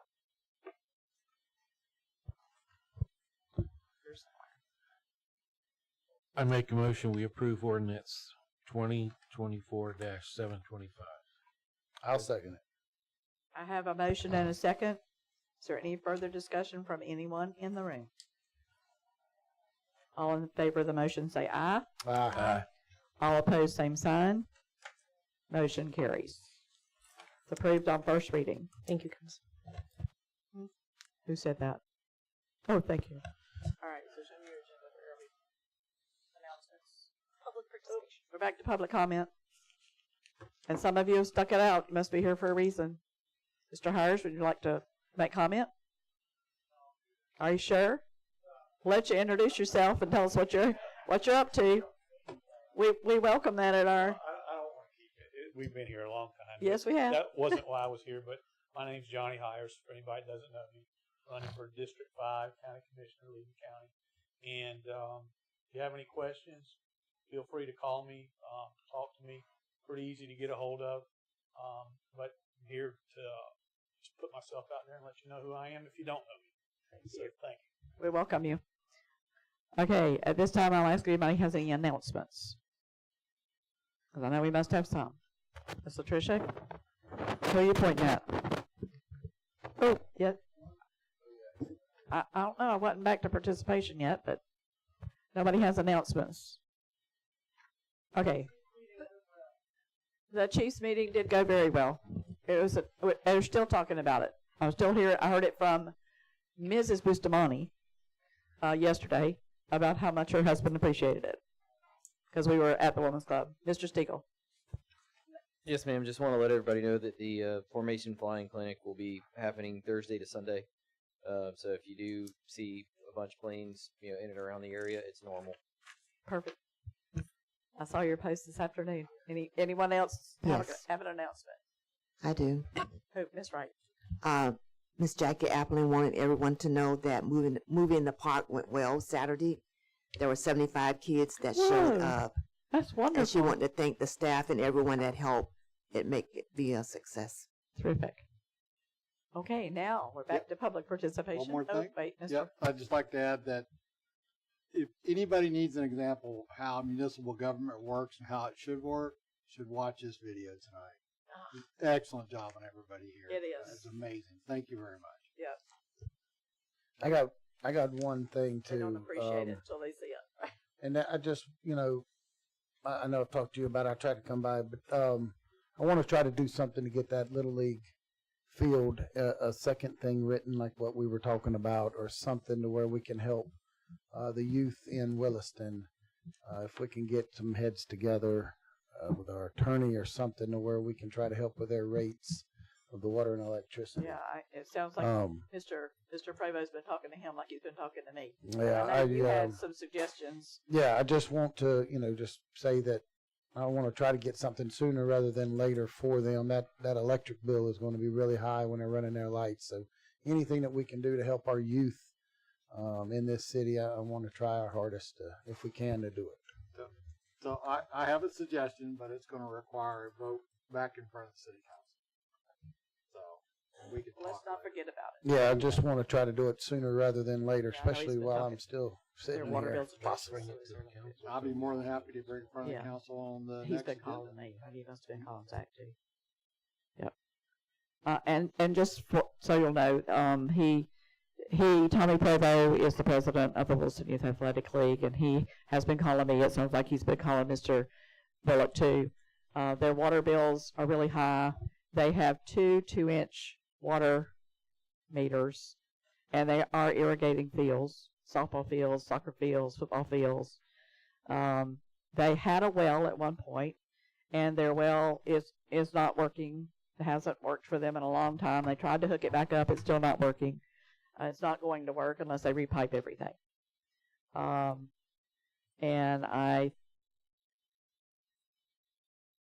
can tell you that we did some investigation. I'll leave it later to the city manager to look at the rates and how they've changed, and they did change. So it is something that occurred that they have a complaint about. So we're going to try to see what we can do to help them without overstepping what we can do at the same time. And like I said, I'll leave it to the city manager. I heard something. It's yours. Is it playing music? It's hot. It's hot. It's hot? Yes. Oh. Whoa, it's got a lithium battery. Be careful. I heard that popping going on down there. All right. Anybody else? You're on. Got 5 minutes. And I'm not going to be. Hello? Is that it? I'm not going to be 5 minutes, I guarantee. Thank you for sticking it out with us. I'm so sorry. It's okay. I got Government at work. Educated so much tonight. Unbelievable. You guys are awesome. You I don't really know. are. If you guys just take those booklets home with you and just look through it, I do want to mention to the chief back there. Chief, are you listening? Yes, sir. While all this was going on, I said a prayer for you for new vehicles for your All right. force. So but every here's- prayer counts. And while all this was going on, I was thinking also, did you guys know there's a helicopter pad over there? Why can't we have a helicopter over there? It used to be certified. Right? I actually Yeah. worked at the hospital for 30 years, and it used to be a certified helicopter pad, Right. and they would fly A in from survival Shands. flight or Yeah. police or whatever. Yeah. But It's not currently God's faith certified. has just got everything we do it for the community. Yeah. And I'm looking forward to coming back and working with you guys. Crossing our fingers and saying our prayers. Amen. Thank you. Yes, sir. Thank you again. Anything else for the good of the cause? If not, I'll entertain a motion for adjournment. Make a motion to adjourn. I have a motion and I have a second. Do we have any further? All in favor say aye. We are gone.